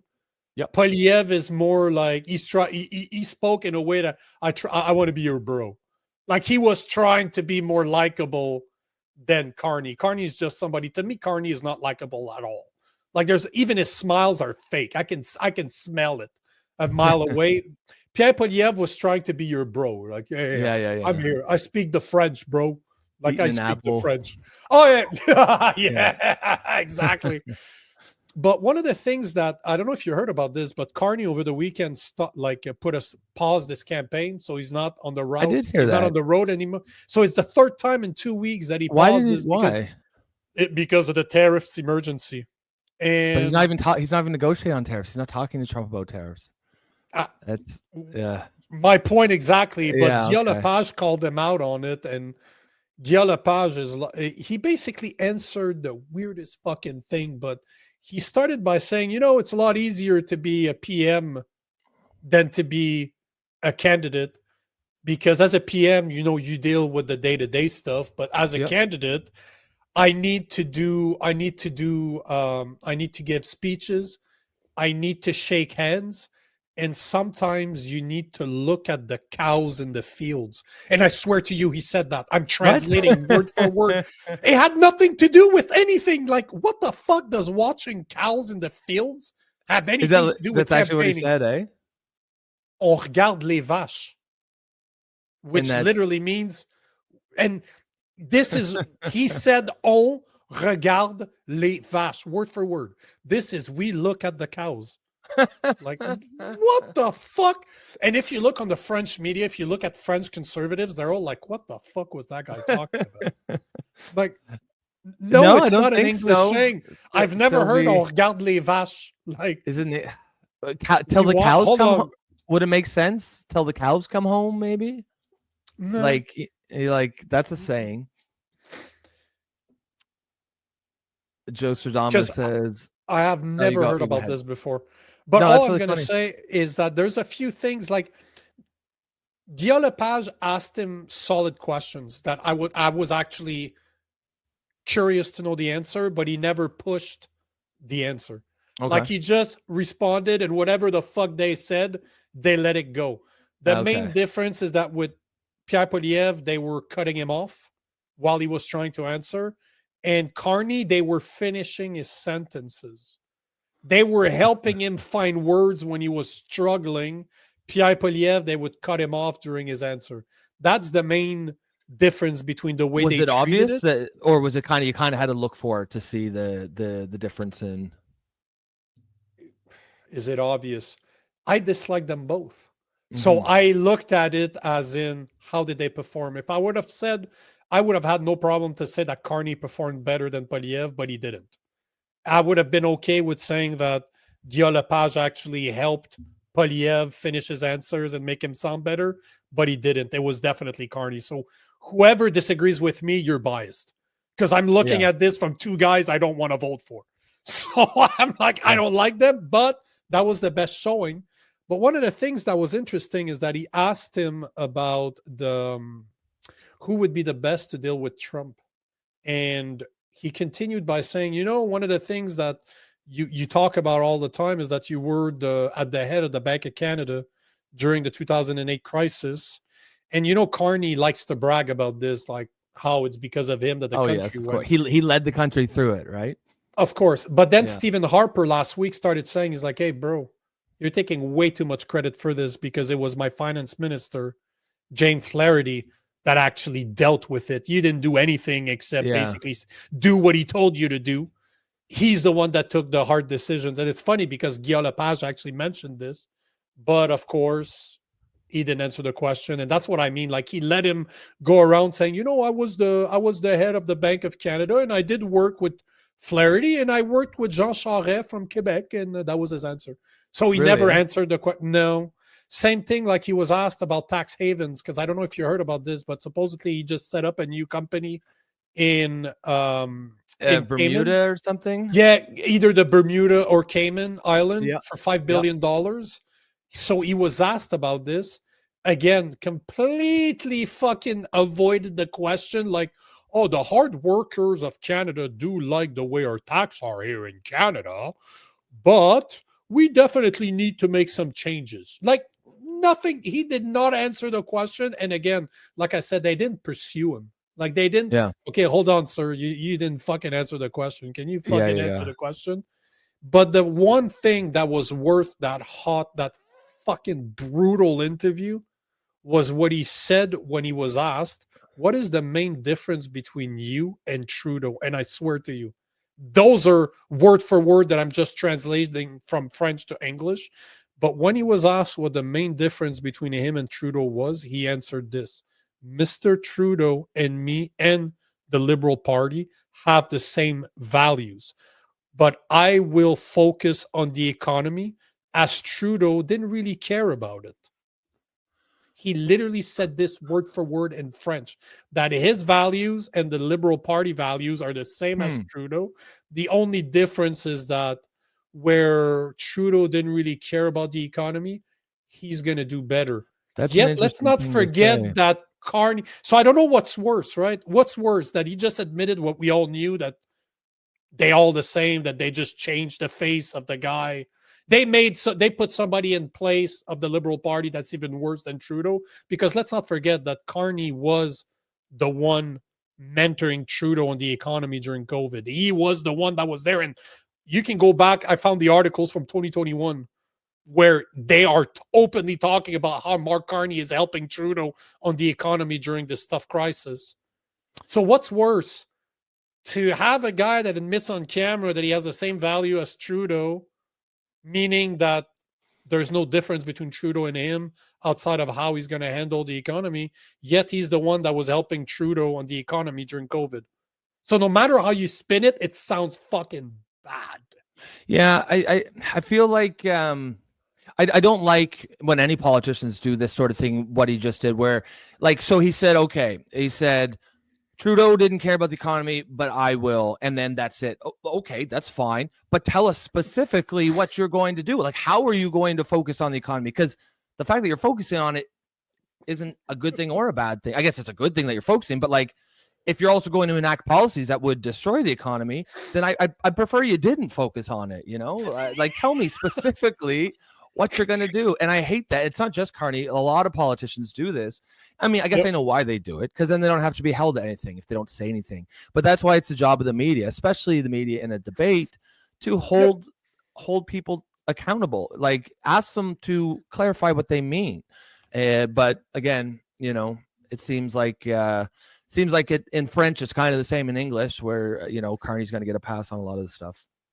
I'm looking forward to Thursday. I'm looking forward to the debate and see. Yeah, it's going to be a lot of fun. Actually, we should plug the show after you're done that, or just we'll plug it again. We'll plug it multiple times, but it will be interesting to see how the questions that they're asked and if they're challenged in their answers. Yeah. No, I agree. I think that'll be really interesting. I suspect, honestly, I don't even know. It'd be really. I'm really interested to see, like, how, again, the media deals with, because by now I'm sure everyone has heard the accusations that they're sort of seem to be in the tank for Carney. So it'd be interesting. Maybe some of them might overcompensate and try to go the other direction to show that they're fair, or maybe they won't. But that'll be one of the things. It's on CTV, right? It's not on CBC, at least. Okay, that'll be one of the things I'm watching for sure. It's on CTV News. how the media treats them.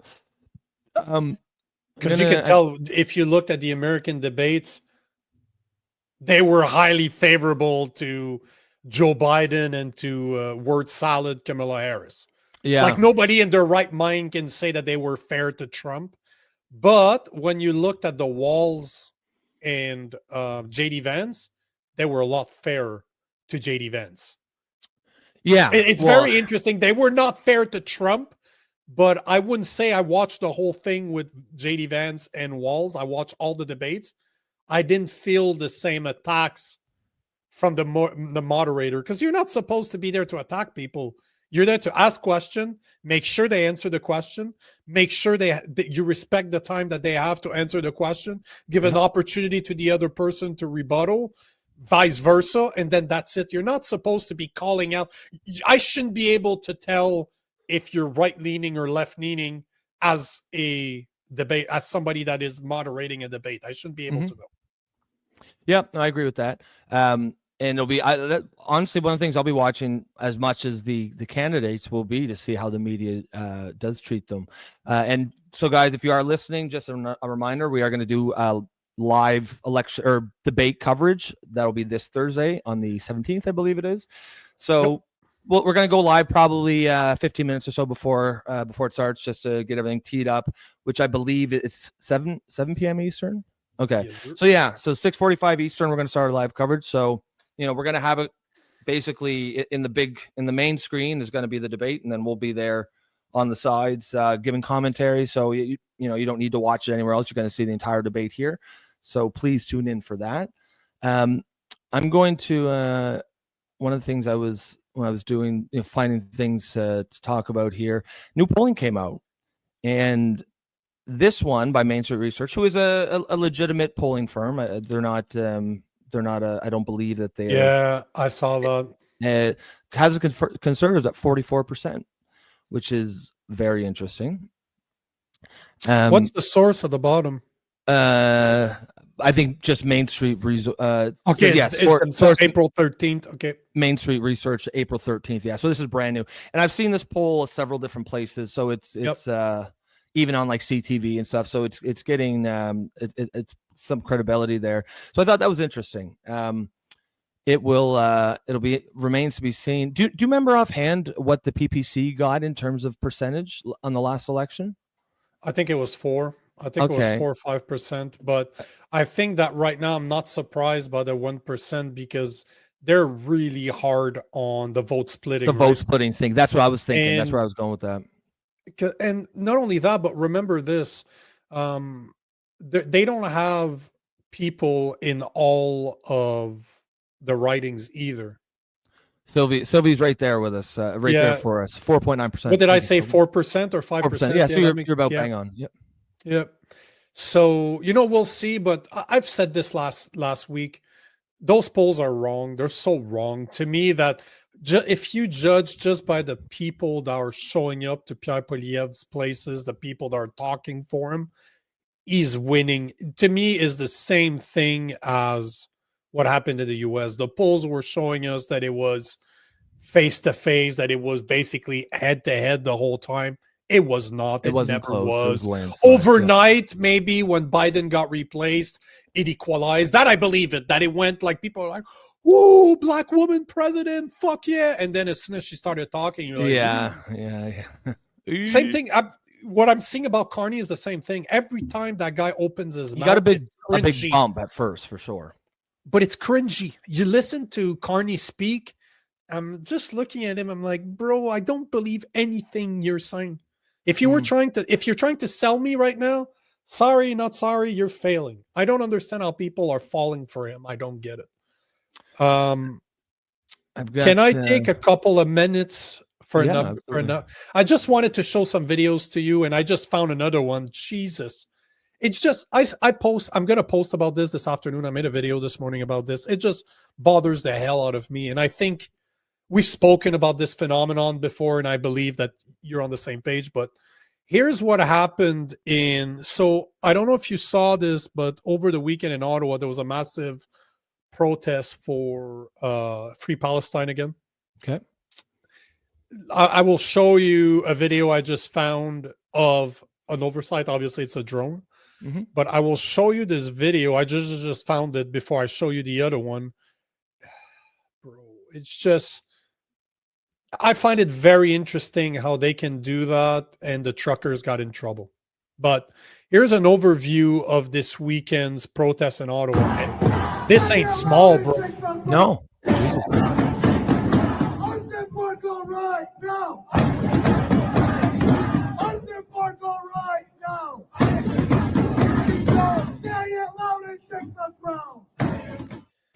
So I'm happy I found that to put some perspective to this, but what I really wanted to show you is there's two videos. The first one is a video taken from in front of the Parliament on that same day. This is just an overview, obviously, but here's a video that was taken that day. I don't know, bro.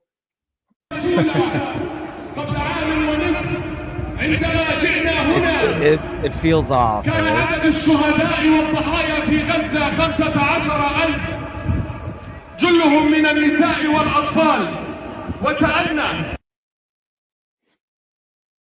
got to be very careful, man.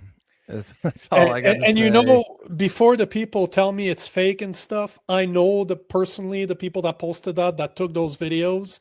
So I'm like, if you trust my opinion, like if you trust me as the content I produce, this is how I trust them. I know that those people are obviously, they're biased, they're conservative, no questions about it, but they wouldn't fake those videos. Like, well, no, I mean, the videos are the videos, right? Like that's, I don't think anyone doubted that.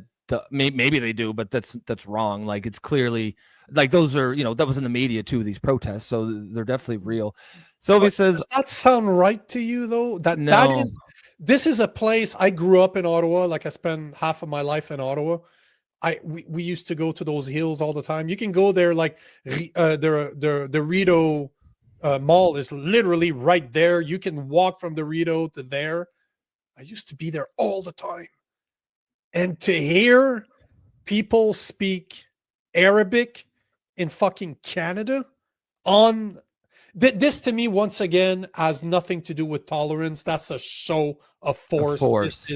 This is in your face. It's an act of dominance, no doubt. How is that any different from what we see in the UK, what we saw in the UK years ago, what we saw in France years ago? Now it's totally normal. They do it everywhere. But this is the path that we're going down. Yeah. And I don't fucking like it. But hold your thoughts on one thing. This is Ottawa. I got one more to show you because something else happened in fucking Montreal, where I am right now. And this is a journalist. This is a Montreal journalist. Her name is @Natasha. Her name is @Natasha Montreal. That's her hashtag. And even Alex Jones reposted that this morning, which that's obviously a Free Palestine protest, but this was in Montreal this weekend.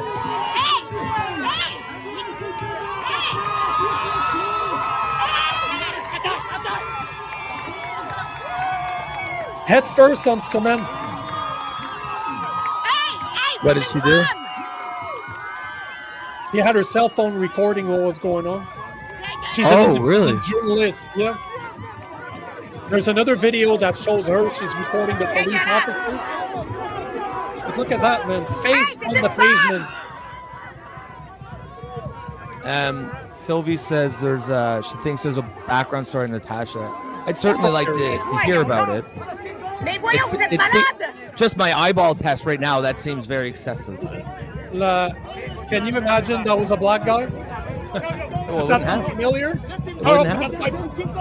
Yeah. It's just, and look at that. 1, 2, 3, 4, 5. There's 6 guys around her. And once again, you know what bothers me the most? You know what bothers me the most about this is not even that she was arrested the way that she was, although I don't agree with it, is the fact that they're protecting the protests once again. Did you see how they're actually in between the protests and people? That bothers me. That bothers the hell out of me. Why are we protecting those people that are protesting for another country? Why is this acceptable? Like this whole shit, why is this acceptable? And if me and a bunch of my Christian friends would do the same thing, would we be accepted?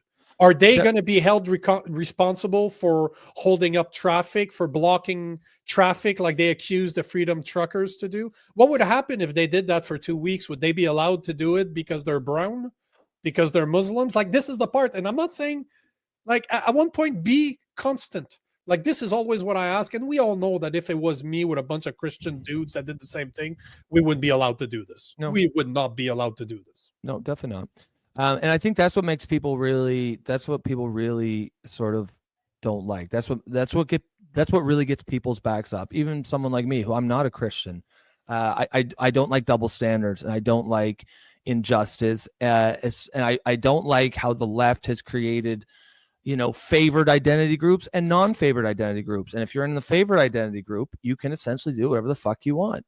And if you're in the non-favored identity group, you can sit in the corner and keep your mouth shut. And that's about it. And it's wrong. And I've got some serious issues with it. Silver says, I'm so sick of these foreign protests. And I think that comment really gets to where I'm at with this. I mean, whatever you say about the trucker protests, regardless whether you agree with it, don't agree, it's not relevant to my point. My point is, at least those issues were Canadian focused. That was about Canada. Why the fuck are we allowing third world countries to bring their fucking tribal wars and their shit over here? Why the fuck are we like, okay, if you want to go and do a protest for Palestine, sure. But as Sophie says here, these protests are happening every day in Ottawa. Why? Why are we allowing this? How does this benefit Canada? What we need to, I'm all for immigration. Not open the doors, make it legal. Pick and choose who we want. And these people, please bring the positive aspects of your culture. Bring your food, bring your dress. Meld it with our culture. That's a great thing. But don't bring your fucking wars. Don't bring your culture, the culture battles that have been going on thousands of years from your homeland. We don't want it here. If you want to come to this country, leave that shit behind. Why are you bringing all the garbage from these centuries old conflicts from your homeland to this country? Don't do it. I'm not interested. Let me show one thing. It just appeared on my feed, and this is right next. The only reason I'm bringing this up is that my wife yesterday asked me if we could go there on Easter. Right here. This is, I don't know if you've ever been there, bro. That place is fucking beautiful. It's right in Montreal. It's the Notre Dame Basilica. Oh, I actually have been. It is beautiful. That place is. Do you think that would be acceptable? That is a show of force. Why do they have to go to the most famous cathedral in Montreal? It is to say, we're here and there's not a fucking goddamn thing you can do about it. We are going to take over. And that's exactly what's going on. Why are they allowing this? They're arresting a Christian for praying outside of an abortion clinic, and yet they're allowing Muslims to have a militant protest outside of a famous Christian cathedral.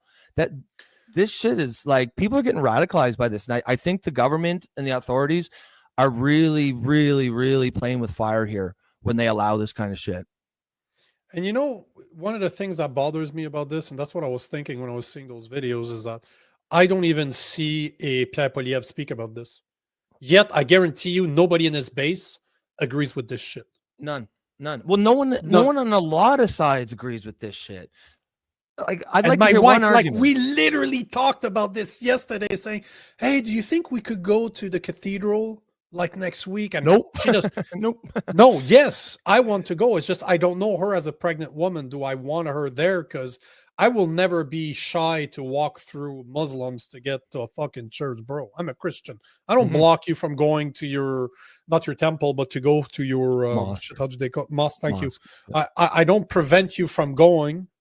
So again, this is a show of force. This has nothing to do with them praying. No, this is a show of force to say. Why did you have to be outside? The most renowned church, arguably in Quebec. Probably Canada, honestly, to be honest. Bro, have you seen the inside this place? It's incredible. So pretty. Oh, is it? I brought my buddy there from the US, and he's like, his jaw dropped. He's a Christian. He's like, what the fuck is this place? But tell me that again. Can somebody really argue that this isn't a show of force? It is. It absolutely is. It's outrageous is what it is. And then, like I said, I'm not a Christian and I'm outraged by it. And you know what's interesting about the Canadian demographics for immigration? We're really sitting on a powder keg if we allow this, because unlike in Europe, which is pretty much primarily Muslim immigration, we're getting a lot of Sikhs, people from India, who have their own tribal battles with Muslims back in their hometown. And so now you've got this large group of Sikhs and that Khalistanis and other Hindu Muslims who are bringing a lot of their tribalism sort of battles from their country here. And now at the same time, we're allowing Muslims to do these shows of force. And it's creating a powder keg. And it's all because of they don't want to offend the Muslims, because in, the identity politics that has overrun the left, Muslims and Muslim immigrants are ranked very highly on the hierarchy of oppression, which means they can do whatever the fuck they want. And if you are a white guy or a Christian or anything, if you speak out, then you're going to get treated like that woman did there with the camera. But the opposite is not the case. You would not be allowed to do a Christian protest outside of a mosque. And why isn't someone doing that? Why maybe it's time that people started, if only to highlight that, because I bet they wouldn't allow it, but they'll have to say why they wouldn't allow it. And it would probably be something like it's considered hostile act, or it's hate crime. And then you have your answer. Okay, so why are you allowing it over here? Why do we have to bend over as natives in this country? We were born here. Why do we have to bend over and submit to a religion that we don't believe in, just because we don't want to hurt the feelings of these militant Islamists? That's fucking it's bullshit. And people are getting fucking radicalized. I'm sure just almost everyone. To you, I'm the Christian here. I'm a liberal, man. And I am not alone on the left of people who feel this way. At least in real life. I know online it seems like the left is all in broad agreement with it. But a lot of the people I know in real life that are liberals they'll coach it in a lot of it's as long as they're this and that, I support their rights to vote. Yeah, we get it. But the gist of what they're saying is they're concerned about it. And people are, the Canadian government is sleepwalking into a major ethnic crisis here that they have no, because eventually the Christians and the people who are born here are not going to put up with this, and they're going to start pushing back. And but it might be too late. That's the thing. And this it might be. This is what worries me the most right now, is there that much time left? Because I know for a fact if a Carney gets into power, this shit is never going to end. No, this is only going to get worse. And I'm hoping that if Pierre Poilievre wins, that would be different, because now he doesn't have the balls. He's a spineless leader, right? But if his base is telling him to do something, he likes to be popular. Yeah. But see, Tony G agrees with you, saying most Canadians are contributing members of society, have more important and critical things to do: working, families, groceries, and general life endeavors. Am I wrong? Exactly. You're 100% right. If you want to come here and contribute to society, raise your family, that's great. This is a great country to do it. But A, you have to share our values. B, you cannot impose or do displays of force with your religion. And C, you got to leave the bullshit from your home nation or your homeland where it is. There's a reason why you're fleeing. And why would we want people here who are going to import the conflicts that are often centuries or thousands of years old into our country? It's nonsense. It's absolute nonsense. And as Prairie says here, Tony says, these guys have absolutely no intention of being Canadian or want anything to do with civilization. And Prairie agrees they do not want to assimilate to Canadian values. That is the crux of it. We are under no obligation to accept people who hate us, who do not share our values. One of our values is secularism. Even people who are Christians understand they can't shut down streets for their religion. And why are we allowing the Muslims to do it? It's wrong. and it's going to lead to some major problems down the road, and all to avoid an uncomfortable, like they don't want to get, you know, an article in CBC calling them Islamophobic, so they allow this. And what, like, the result of it, if it goes unchecked, is going to be so much worse than a bad article in the CBC. And I just, Sylvie's right about this, saying that the only person talking about this is Maxime Bernier. Like, he's literally saying, I'm starting to get there, to be honest. But the thing is, though, Maxime, and correct me if I'm wrong, Sylvie, because it's hard to keep up with every single thing every single politician says right now. But I agree with you that Maxime Bernier is saying we should put a pause on immigration so that we can reassess and reevaluate who we want as the next Canadians. But at the same time, did Maxime speak against those protests as well? Because that I don't know.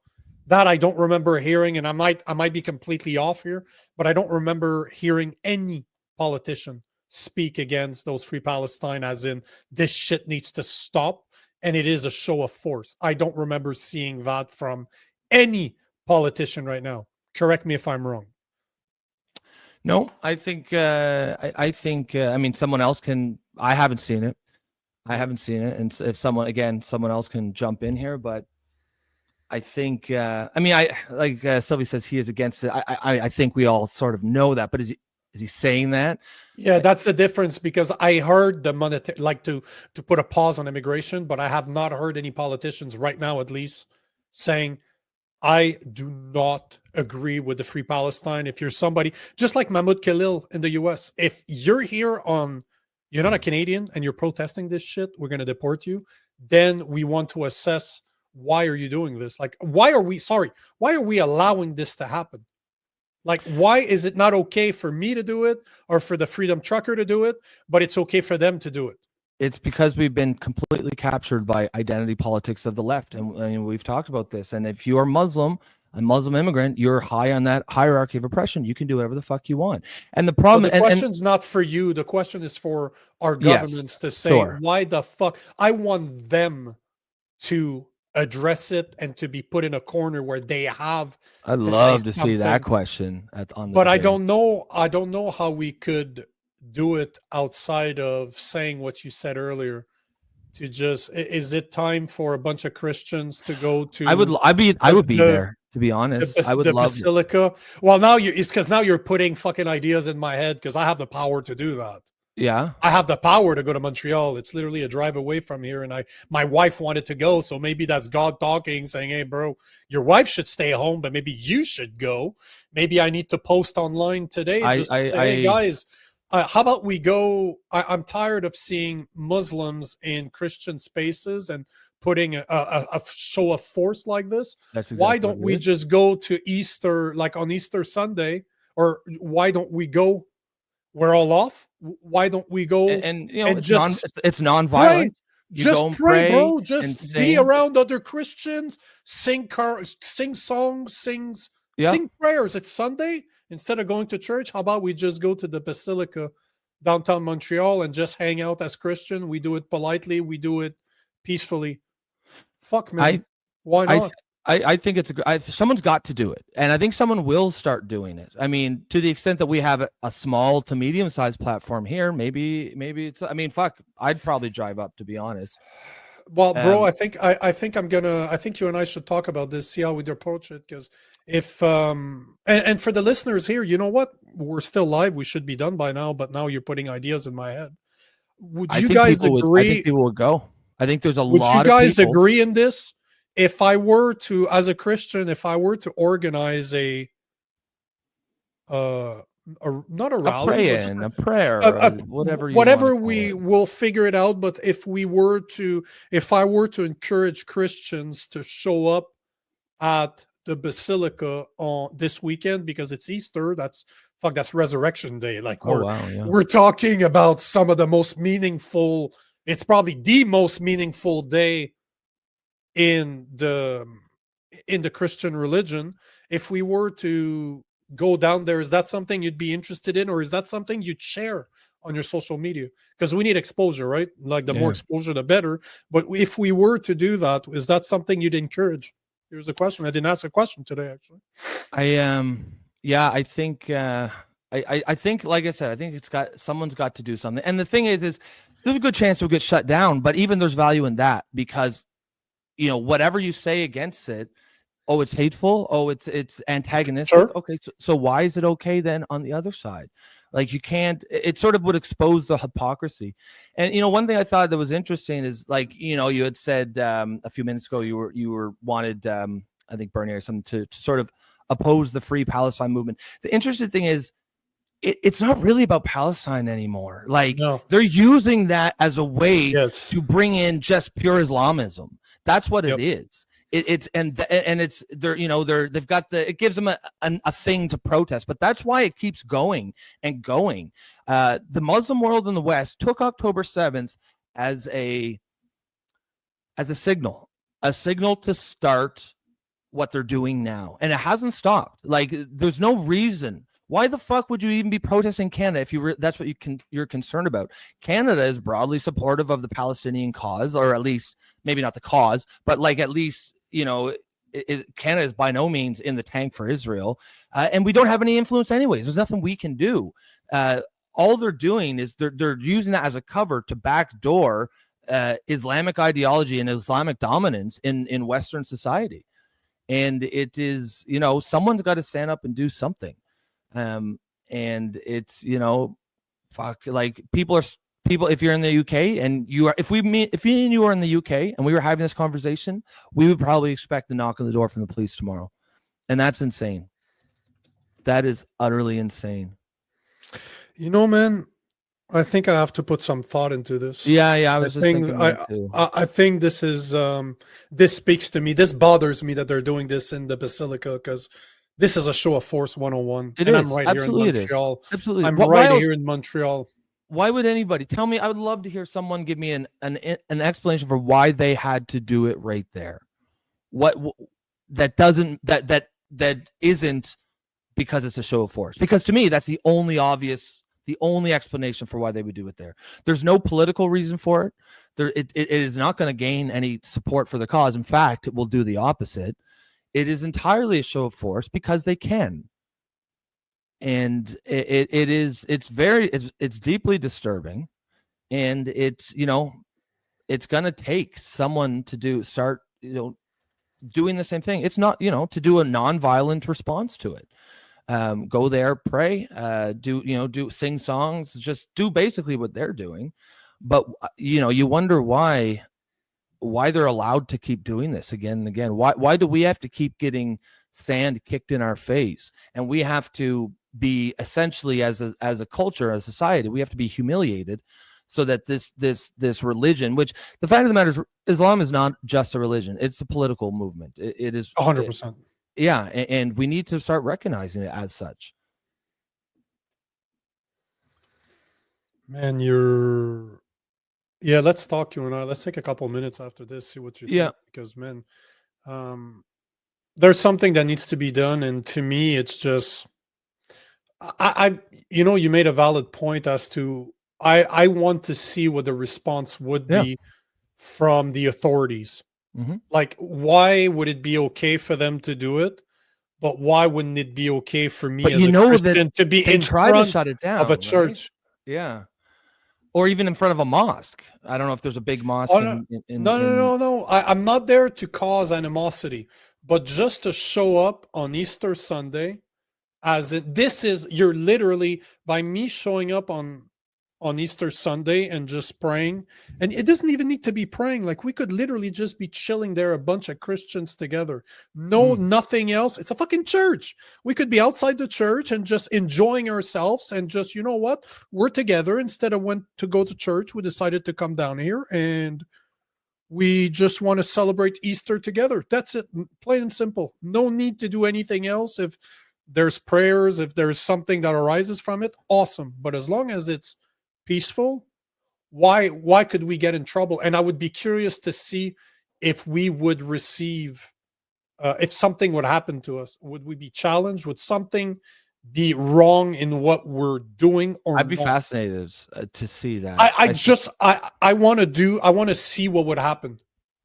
I am very curious to see what would happen. And if there's something that happens that kind of gives us ammunition, as in, okay, but why? What was so different? We're literally on arguably the most important day of the Christian faith, in front of the most beautiful church in Montreal. So why can't we be here? What's stopping us from being here? Well, they'd tie themselves in knots to try to give an explanation that didn't come out to just because we favor them, because that's essentially the only message you could take from that, is that one side is being favored over the other. And that's what I would want to see. I would want to see them having to take a position. Like, they would have to take a position, as in, you either let it happen like you do with them, you protect us like you do with them, or you stop us, and then you're showing us that you're biased, that you're treating different group different ways. That's the answer I want to see. I want to see what they would do. Yeah, I agree. With that, I'm done, bro, because I could go forever, but no, I'm done, man. Yeah. Tony says here, 100%. If I lived there, 100%, I would join you in prayer. They're cowards hiding behind masks and police. Yeah, I mean, it's the same pattern we see again and again, whether it's the UK, whether it's America, whether it's here in Canada. They're all following the same playbook. Take this final question before we take off. Sylvia says, I have a question for you too. Why do you think it's all white countries being invaded by third worlders? I mean, I think it's mostly the rich countries. Tolerance. And that happen to be. Yeah, there's several things. We're tolerant enough to allow it. We're also the rich countries. It happens to be that we're white. But it's freedom aspect of things. Yeah, they know we're gonna let them do it. Yeah, because we have this society based on openness and freedom and tolerance, but we're bringing people in here who do not share those values, and we're the biggest fucking idiots in the world if we keep allowing this to happen, because everything that we love about our country is going to go down the tubes if we continue to import massive numbers of people who hate it, who do not agree with our values, who do not want us to be, who they want to impose their values, their religion, their morals on Western society, and that we can't accept that. That is unacceptable. I agree, man. With that, yes, we've gone 35 minutes over, but it's par for the course with us. Guys, as usual, we thank you and we appreciate everything you guys do here for us. The show is obviously nothing without our followers and the audience engagement. That's exactly why we do it live. You could have been anywhere in the world today, but you chose to be here with us, and we're always going to appreciate that. So, it's a good talk today. Yeah, we'll got a little, who knows, maybe something interesting will come out of this. But until then, we will check you guys tomorrow, and have a great night, and we'll see you tomorrow. Peace out, guys.